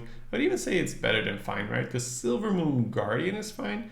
A 4-mana 4/3 is above average. So with Divine Shield, obviously. So, and then obviously when you restore health, gaining Divine Shield back on the minion, it reminds me of that mech that would gain Divine Shield every time you'd play another mech. So just imagine this next to a Jin, right? The 2/4 that heals you at the end of the turn. You just get to attack something, use the Divine Shield, the Jin puts the Divine Shield back on, it's your opponent's turn, you know. It can be very annoying. It's still a legendary, and there's still probably a lot, you know, more. Once again, it depends so much on where they initially place these cards in the buckets, because if this is next to average legendaries, go for it. Good curve, right? Good thing to play on curve, and can be a lot of value. If it's next to Rag Light Lord, then, you know, probably not. I don't even remember which set Light Lord is. So we'll be moving on to Prince Liam. 5-mana 5/5, Battlecry, transform all 1-cost cards in your deck into legendary minions. This card seems pretty good. So you might say, Shady, why do you like this card and not Prince Malchezaar? Because, you know, Prince Malchezaar is a 5/6 and this is a 5/5. It's because Malchezaar puts the legendaries in your deck straight away, meaning they can mess up your curve, and overall the value is quite low. Prince Liam only turns your 1-cost cards in your deck, and it's after you play him. So what does that mean? You might have picked up some 1-cost cards, right? Let's say you have 3 1-cost cards in your deck. It's a Humility, a Getaway Kodo, and, you know, a Blessing of Wisdom or whatever. Now, later in the game, transforming those things into legendary cards is almost always going to increase the value. Sometimes by a little, sometimes by a lot, and you will be able to afford them just because you're already past turn 5. So if not the moment you draw them, probably shortly after. So that's a very different dynamic than Malchezaar ruining your curve versus Liam just turning your low quality or low value stuff into potentially high value stuff, but almost guaranteed higher value stuff. So looking forward to drafting a Prince Liam. And then we're moving on to the Priest cards. First, we have the Squashling. It's a BooDoo Doctor for 2, but it's got Echo. So in Arena, I think with how we're going to have so many high health minions, this definitely will have its place. where I haven't seen that much AoE either. So just being able to summon, let's say, you know, turn 6 you summon 3 2/1s, and you get to heal, you know, one thing for 4 health and another thing for 2 health. That seems totally reasonable, right? So with the Squashling, it'll be more of a feel to it. We'll need to, you know, I'll play it probably 2 times and then I'll know like, not that good, or ooh, pretty good. But it does feel that you will be able to pull off these big Squashling turns where you get a lot of value out of it, and that's the name of the game for, you know, this set. It's a lot of value. Then we have the Quartz Elemental. So it's a 5 5/8, which is ridiculous, and it's an elemental, so there's even more upside to it, but it can't attack while damaged. So at first you might say, you know, they're just gonna deal 3 damage to it and then you can't attack with it. How good is it really? Now, we've seen a lot of health restoring effects are running around, and there are already quite some in the arena. Plus you have your hero power, so yeah, they might be able to deal 3 to it, but a 5/8, you know, if you deal 3 damage to it, it's probably going to kill whatever you dealt 3 damage with. And if you only ping it with your hero power, then the priest can counteract it with his hero power. Now you also have the Squashling to heal it up, or, you know, you have a Shroom Brewer, or you know, whatever else you might have at your disposal, or the Farseer to heal it up. So I think the Quartz Elemental will be quite good in this particular speed, right, of the meta. It'll I think it'll just get a lot of value, and it'll shut a lot of things down. So once again, curious to see how the Quartz Elemental will play. Then Divine Hymn, restoring 6 health to all friendly characters. It doesn't look that good at first glance, because yeah, you know, a lot of health restoration is really worth a card. But then you remind yourself, okay, there's going to be a lot of taunt, a lot of low damage, high health taunt, so there's going to be a lot of, you know, bogged down boards and trading. I think it might have there's a chance that the Divine Hymn will be decent. I don't think it'll ever be premium, but there's a chance it might be decent. So, well, this is also a bit more of a feel, and just so much depends on how they fix the offering rates, and, you know, like, that's going to shape the meta so much. So it'll depend on that, whether we'll be happy to pick up, you know, a copy of Divine Hymn or not. Then we have Coffin Crasher, a 6 mana 6/5 Death Rattle. Summon a Death Rattle minion from your hand.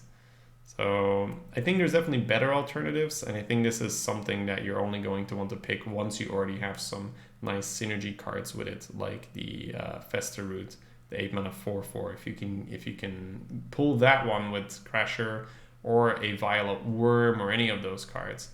So unless you already have those cards, I think you probably want to stay away from the Crasher.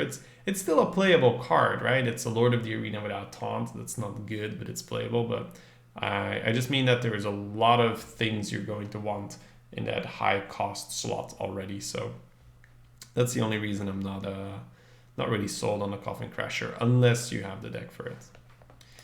All right, then Holy Water. Man, this thing seems so good for how the meta, you know, or how the meta likely is going to be. 5 mana to deal 4 damage is not that great, but just adding a copy to your hand from the whatever you killed in a meta that's going to feel so slow, you get to hand pick what you want, and you can kill, you know, your opponent's high quality stuff. So as long as you can stay on the board, right? You don't want to be playing this on curve, right? But it's more something for turn 8, turn 9. If you get to Holy Water, you know, a decent value card, and then get to play it, that's, you know, that's a whole lot of value right there.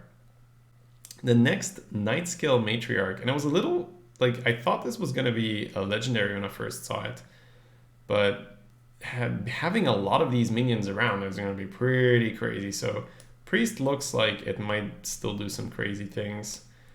You know, if the support is still there, they're still getting good, decent other cards like Scream, like Duskbreakers, because it is a dragon itself. 7 mana 4/9. So to begin with, that stat line, let's compare that. You know, if you get a a 7 mana card, 6/8 from Bog Creeper. So you might say, 4/9, not really what I'm looking for, but whenever a friendly minion is healed, summon a 3/3 whelp. If you can get 1 whelp off this thing, this is a very, very good card. And it's 9 health, so you're putting so much pressure on your opponent. And it's not even just this minion, it's just whenever a friendly minion is healed. So anything that's not on your opponent's side, right? So, compared with the Squashling or any other thing, just the fact that this is a rare, not a legendary, is, that's going to increase the chance that you're going to pick up Dragon Synergies, because this is a card you're going to pick up fairly highly. So that's just going to unlock Dragon Synergies. Alrighty. Then next up we have the Vivid Nightmare. 3 mana to choose a friendly minion and summon a copy of it with 1 health remaining.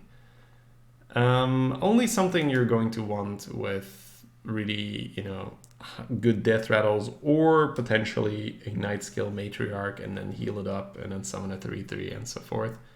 But overall, I don't think it's going to be that great unless you have a lot of really good targets for it. So I don't think this is going to be something you're going to be picking up early in the draft unconditionally. Then the legendaries.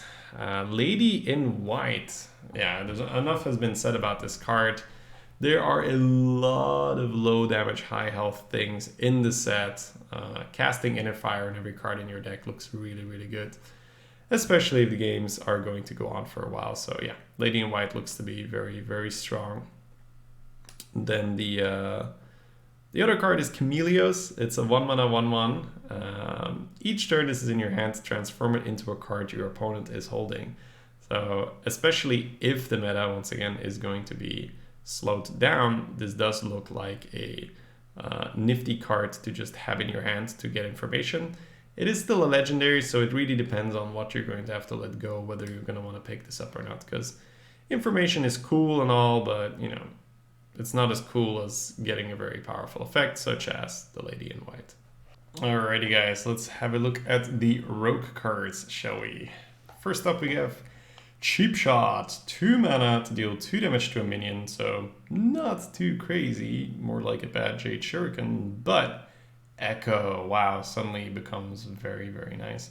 Just having the option on, turn 4 to deal 4, turn 6 to deal 6, turn 8, deal 8, all of these numbers seem completely reasonable, and then you get to decide how it's distributed. That's the beauty.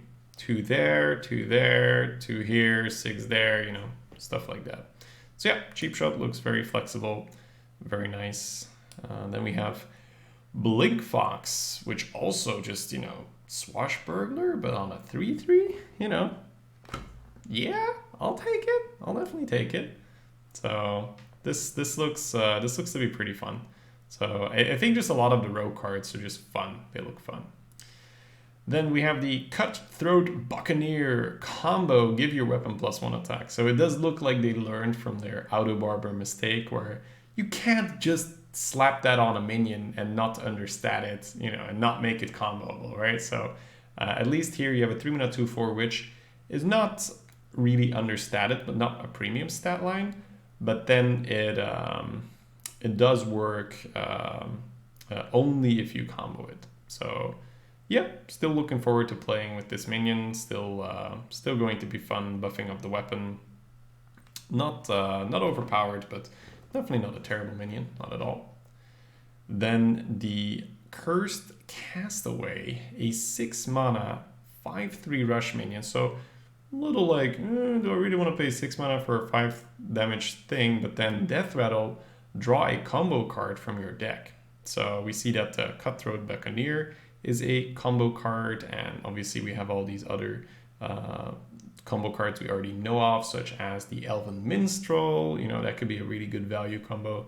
Turn 10, play Castaway, trade it, get Minstrel, play Minstrel, draw 2 cards, get another Castaway, just get to keep going. So I'm not sure if Rogue's going to be premium or anything, but I think it'll be fun to play regardless. Just all these little things to combo, right?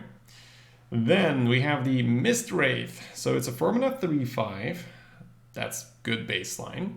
And then whenever you play an Echo card, gain +1/+1. So Cheap Shot or any of the neutral ones we've already covered, or Pickpocket, which we'll be covering in a moment. So yeah, totally fine, right? You get the stats of a regular 3/5, and then there is the threat to your opponent where, I mean, if he has Echo cards, this is just going to keep growing and growing. So something you want to watch out for when this is on your opponent's side of the field.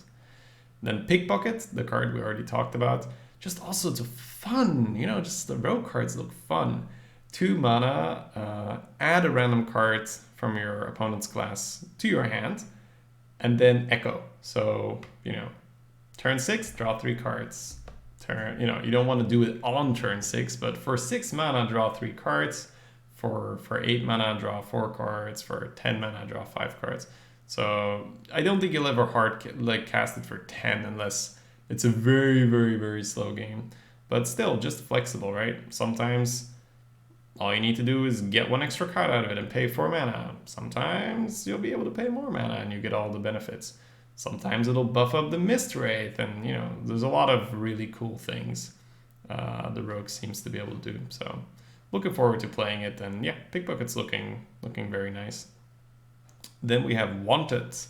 4 mana to deal 3 damage. If it kills that minion, add a coin to your hand.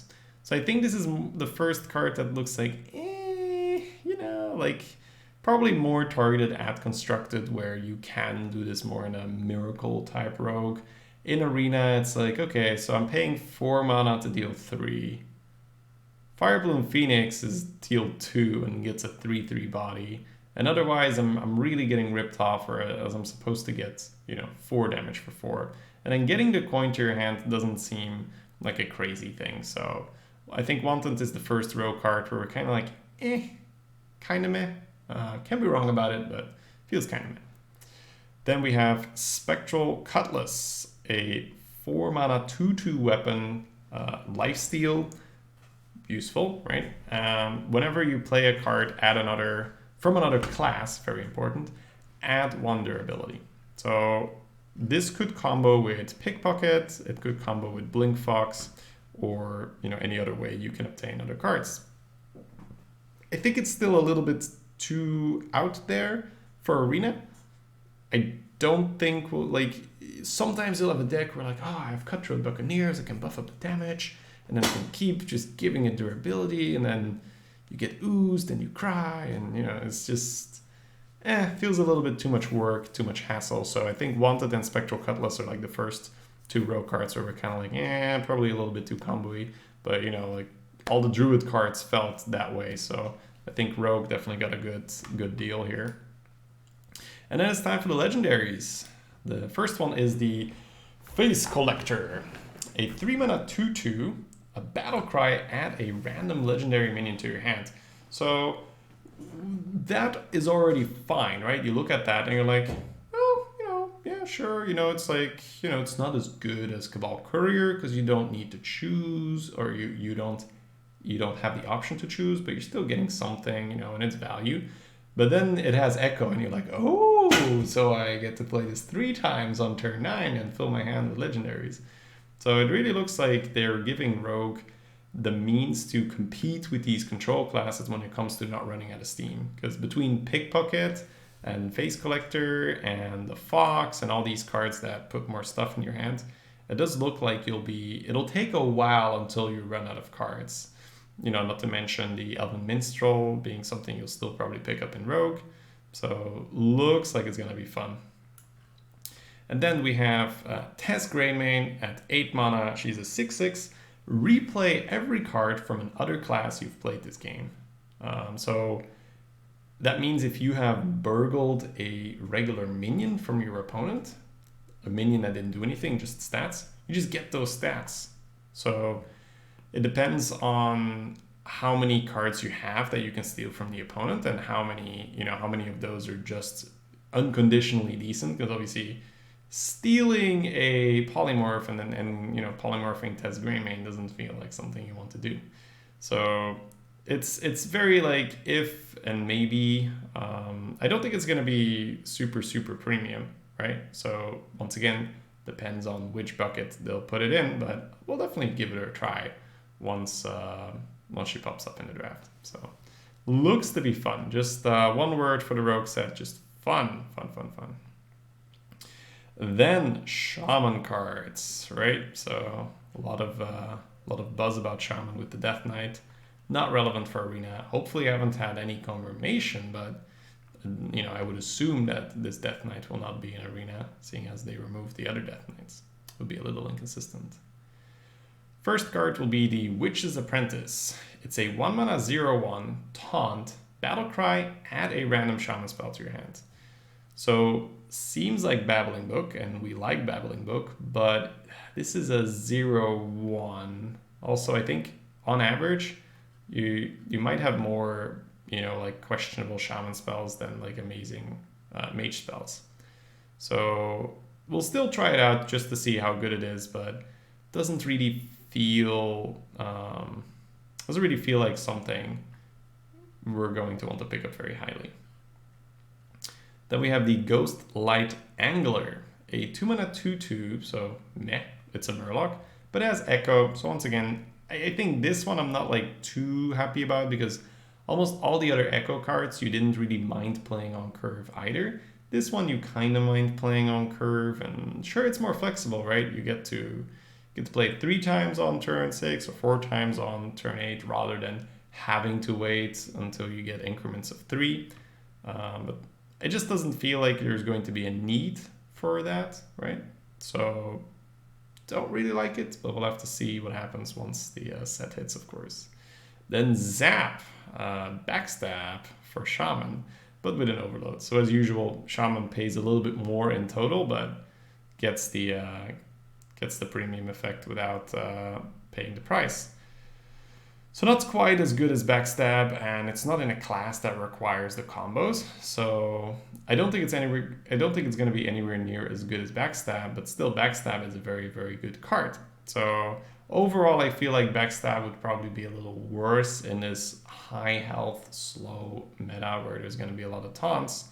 But it'll be worth picking up and just figuring out where it's going to be. I don't think it'll be terrible. I don't think you're going to want a large amount of copies of this spell, but just picking up 1 or 2 for flexibility can be, should be fun. Especially with all these taunts in the way, just being able to bypass taunt and being able to deal 2 to something, right? All right, then we have the Blazing Invocation.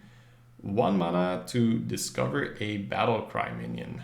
No overload. I think that's important, right? No overload, because they have in the past made these discover cards for Shaman that require you to overload as well. So at 1 mana, yeah, for sure, right? Flexibility is good, just being able to find something that suits you. Especially, you can play this on turn 1 without too many repercussions either. I like the cards. Blazing Invocation. It'll be fun.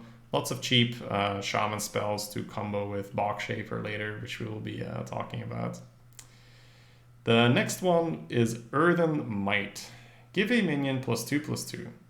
If it is an elemental, add a random elemental to your hand. So +2/+2, that's Marka Yashiraj, right? So Marka Yashiraj, if you put it on a beast, you get to draw a card. Earthen Might is +2/+2. If you put it on an elemental, you get an elemental. So from the elementals in this set, it's just Bogshaper, right, for Shaman, but there are still some elementals in the neutral section, as are there some elementals from past sets. So yeah, I think Earthen Might is... I don't think you're going to want a lot of these unless you have a lot of elementals, but just picking it up to give a minion +2/+2 seems more than fine, Nothing too crazy. All right, but then Bogshaper. 7 mana for 8, so understated, not by an insane amount, but definitely understated, is an elemental. Whenever you cast a spell, draw a minion from your deck. So very potent effect with cards such as Zap Invocation, maybe even Witch's Apprentice and the Earthen Might. If you put Earthen Might on this, it becomes a 6 and 10. You draw an elemental and you draw a card from your deck. That's kind of nuts. So in the right deck, definitely a force to be reckoned with, the Box Shaper. All right, then Totem Cruncher, a 4-mana 2/3, Battlecry, destroy your totems, gain +2/+2 for each totem destroyed. So you're definitely not going to want to leave any totems lying around in this expansion. I like when I first looked at it, it was like, is it really that good? So you kill one totem and it's worth it, right? You kill one totem and it's a 4/5. You kill 2 totems, suddenly you have a Bullet Ogre, kill 3 totems. Like I feel like it's usually going to be used for 1 or 2 totems. I think if you let your Shaman opponent have 3 totems, it can happen, right, with these big health taunts in a way.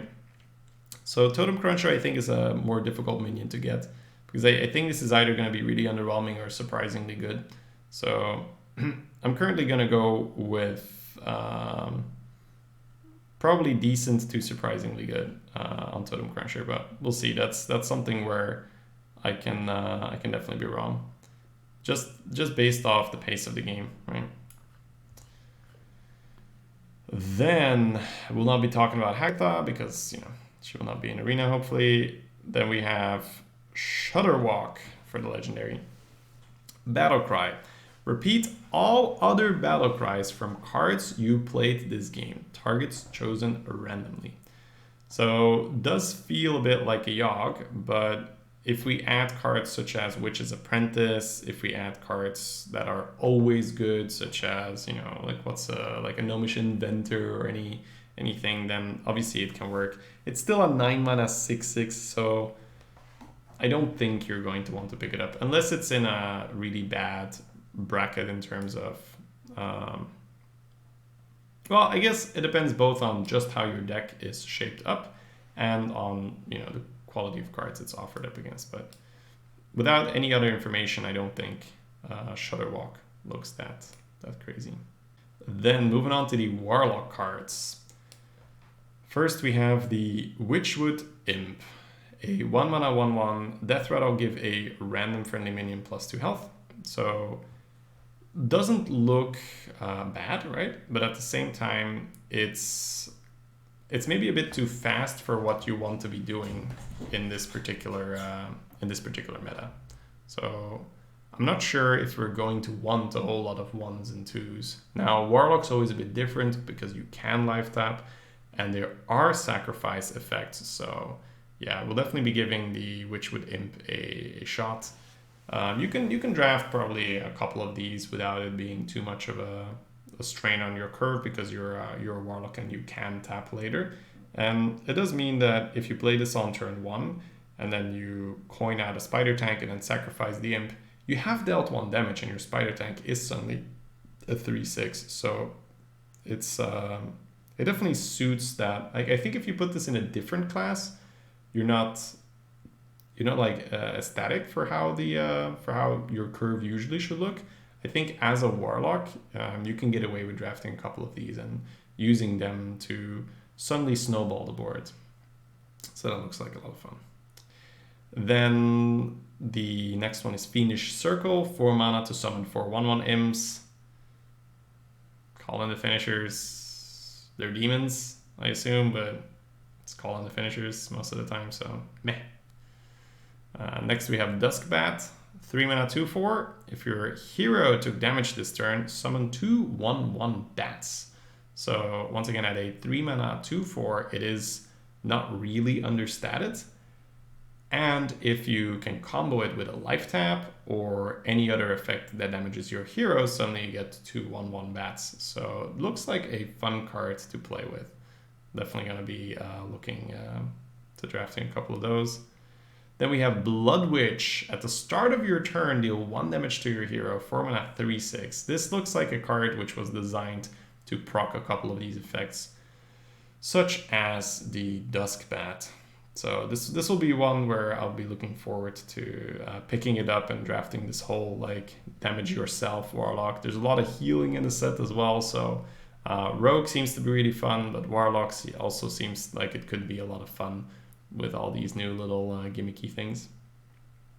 Then Curse of Weakness, I'll be honest, I'm having a hard time reading it because it seems like something that can be really, really powerful where you just reduce all your opponent's minions attack to 0, right? If you cast it 3 times or 2 times even. Only for 1 turn, of course. But then you get to trade into them and they don't get to trade back properly. But it could also be that it's just not worth the mana. So I think Curse of Weakness, that's a tough one for me. That's one where I'm going to have to play it and I'm going to have it play against me to properly rate the effect. Dark Possession is deal 2 to a friendly character, discover a demon. So friendly character means your face included, so you can deal 2 to your face and then discover a demon. This will also proc cards such as Duskbat or such as Deathweb Spider, etc., etc. So looks to me like another fun card to set off these synergies while at the same time not spending 2 mana for your tap, rather only 1 mana, and you get a demon discovered. It's in the class with life tap, so I'd say the effect would probably be better if it were in a different class where you just get to discover something for 1 mana, right? But I think we take it, right? I think we take it and we play around with it, see how it feels. It also helps you to, not really go into fatigue as fast, right? Because that might be an issue if the games are going to progress rather slowly. Then Deathweb Spider, 5 mana 4/6 looks very respectable, and it is a beast, so there can be some synergies. Battlecry, if your hero took damage this turn, gain lifesteal. This thing looks really, really nice. Really, really, really nice for Warlock, right? You tap and play this thing, and suddenly you have a 4/6 lifesteal, or you play Blood Witch on turn 4, you play the Spider on turn 5.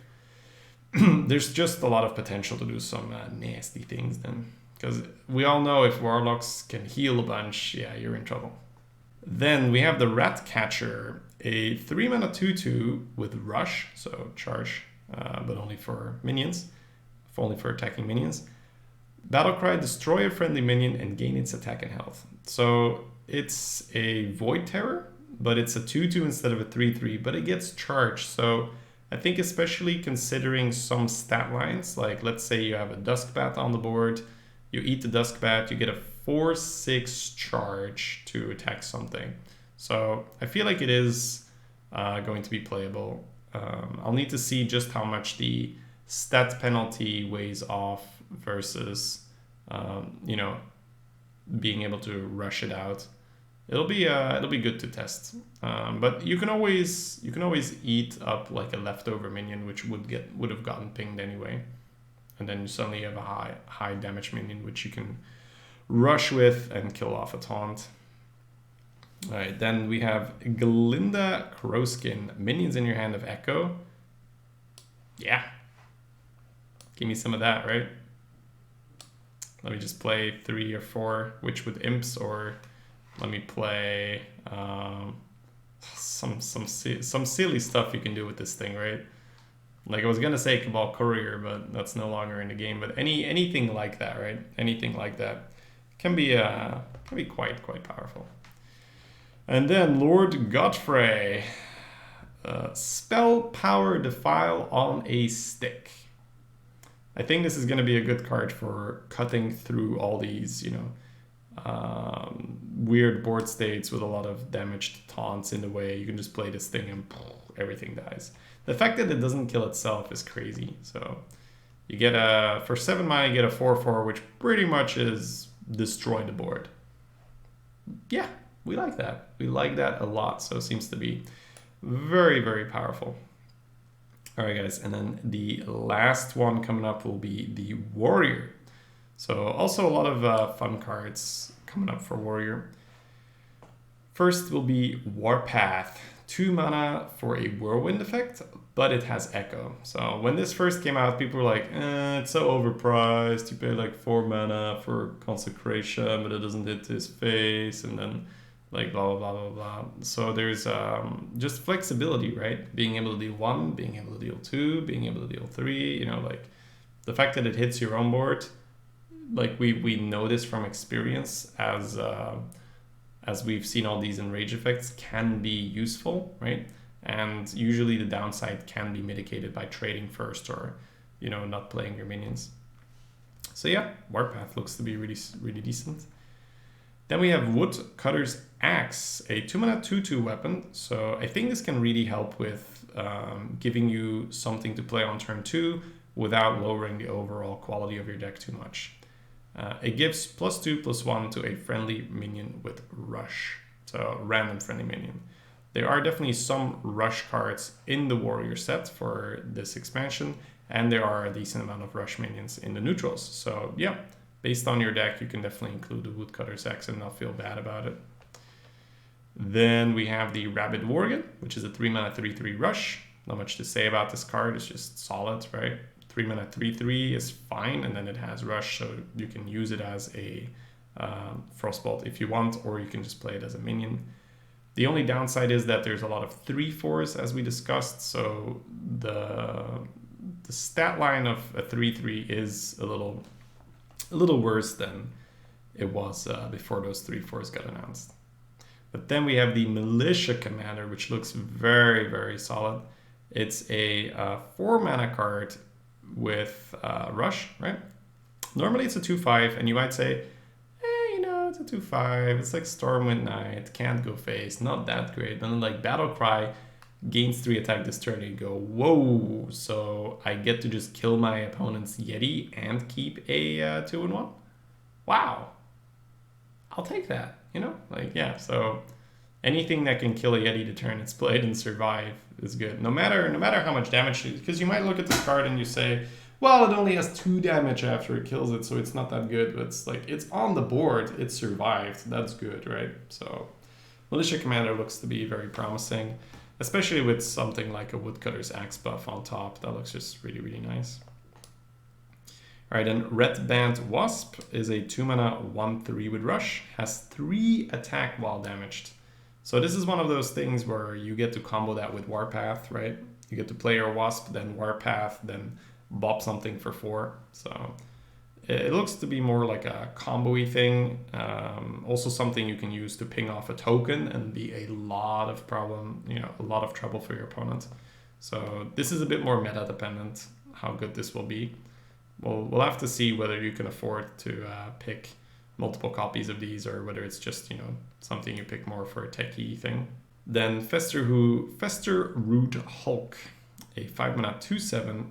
After a friendly minion attacks, gain +1 attack. So the way how I look at this is usually just like a 5-mana 3/7 where you play it, one of your minions attacks, right, that turn, and it's okay, right? Because then it has a lot of snowball potential. So while initially it might be a bit like underwhelming, if you can put this behind a taunt, and it means that you can create a problem kind of out of nowhere, right? You play this thing, it's got 7 health, and it kind of has to die, otherwise it just keeps growing, right? Especially if you combine this with Rush minions, you can immediately have it grow the turn after with a card like the Wasp or the Worgen. So yeah, I think the Hulk is going to be maybe a bit of a sleeper card where people don't really see it immediately, but then knowing how much taunt you can put in the way, this suddenly becomes a problem out of nowhere. All right, Deadly Arsenal. Reveal a weapon from your deck, deal its damage to all minions. So this is basically Dragon's Fury for warriors, right? But with weapons, and it costs 6 instead of 5. I'm having a hard time looking at this, right? I think it's based off the deck you have. If you have more of a control-y deck, this suddenly becomes quite playable, right? Especially if you can draft, you know, if you can avoid picking low damage weapons such as the Woodcutter's Axe, and you just have Arcanite Reaper and Gorehowl, then obviously this becomes very powerful. Most warrior decks, you're not really going to want to build control though, so I'm not quite sure how often you're going to want to pick up the Deadly Arsenal. It's I think this is a card that can really go either way, so it'll be fun to see just how good or how bad it is, and then come back to the video and be like, ha, Shady had no clue. Right. Then Town Crier, a 1-mana 1/2 Battlecry, draw a rush minion from your deck. Looks pretty decent, you know, provided you have rush minions, because that's usually what you want, right? Especially in a meta where, you know, the decks are going to be heavier, the decks are going to be a bit more value oriented. You still want early game, you just want early game that doesn't cost you, right? So Town Crier still puts a minion in your hand, which is fine. It's the same thing as, you know, Swashbuckler would have done back in the day, or any of those cards, right? That's the reason why Babbling Book is played, because it's a 1/1, but it adds a card to your hand. So it adds a little bit to your early game, but then at the same time, doesn't really cost you a card. All right, and then for the legendaries, we have Darius Crowley, 5 mana 4/4 Rush. Whenever this attacks and kills a minion, gain +2/+2. So realistically speaking, we're talking about a 4/6, right? The moment it comes out, where, you know, if you kill something, it'll gain. Well, actually, no. Let's just call it a 4/4, because you can't free kill, right? An enemy 4/4. But this is more something where it needs to. It's kind of like Boogie Monster, but it gets to attack immediately, so it's a lot better. So I'm not sure if this card is going to be premium. I think it's just going to be decent. I don't think it's going to be premium, especially in Arena, with a lot of the, you know, higher health taunts in a way. And then Black Howl Gunspire, can't attack whenever this minion takes damage, deal 3 damage to a random enemy. It feels a bit memey, right? It's a 7 mana 3/8. Unless you can taunt it up, I don't really see it doing work. So for a legendary card, I don't think, you know, you're gonna want it. So unless it's in the really, really, really bad pool and you have some kind of synergy with it, but even then, don't think it's gonna be that good. All right, guys, that's it for my card review. It was a lot of stuff to go over. I think we still managed to do it in a decent amount of time. Just very excited, right? Very excited, in particular to test out Rogue and Warlock. I think those are going to be pretty fun. Priest as well, Paladin as well. Yeah, but we'll be testing out every class, of course. So if you guys enjoyed the video, please do hit like and subscribe. And yeah, stay tuned for more stuff. I'll see you next time.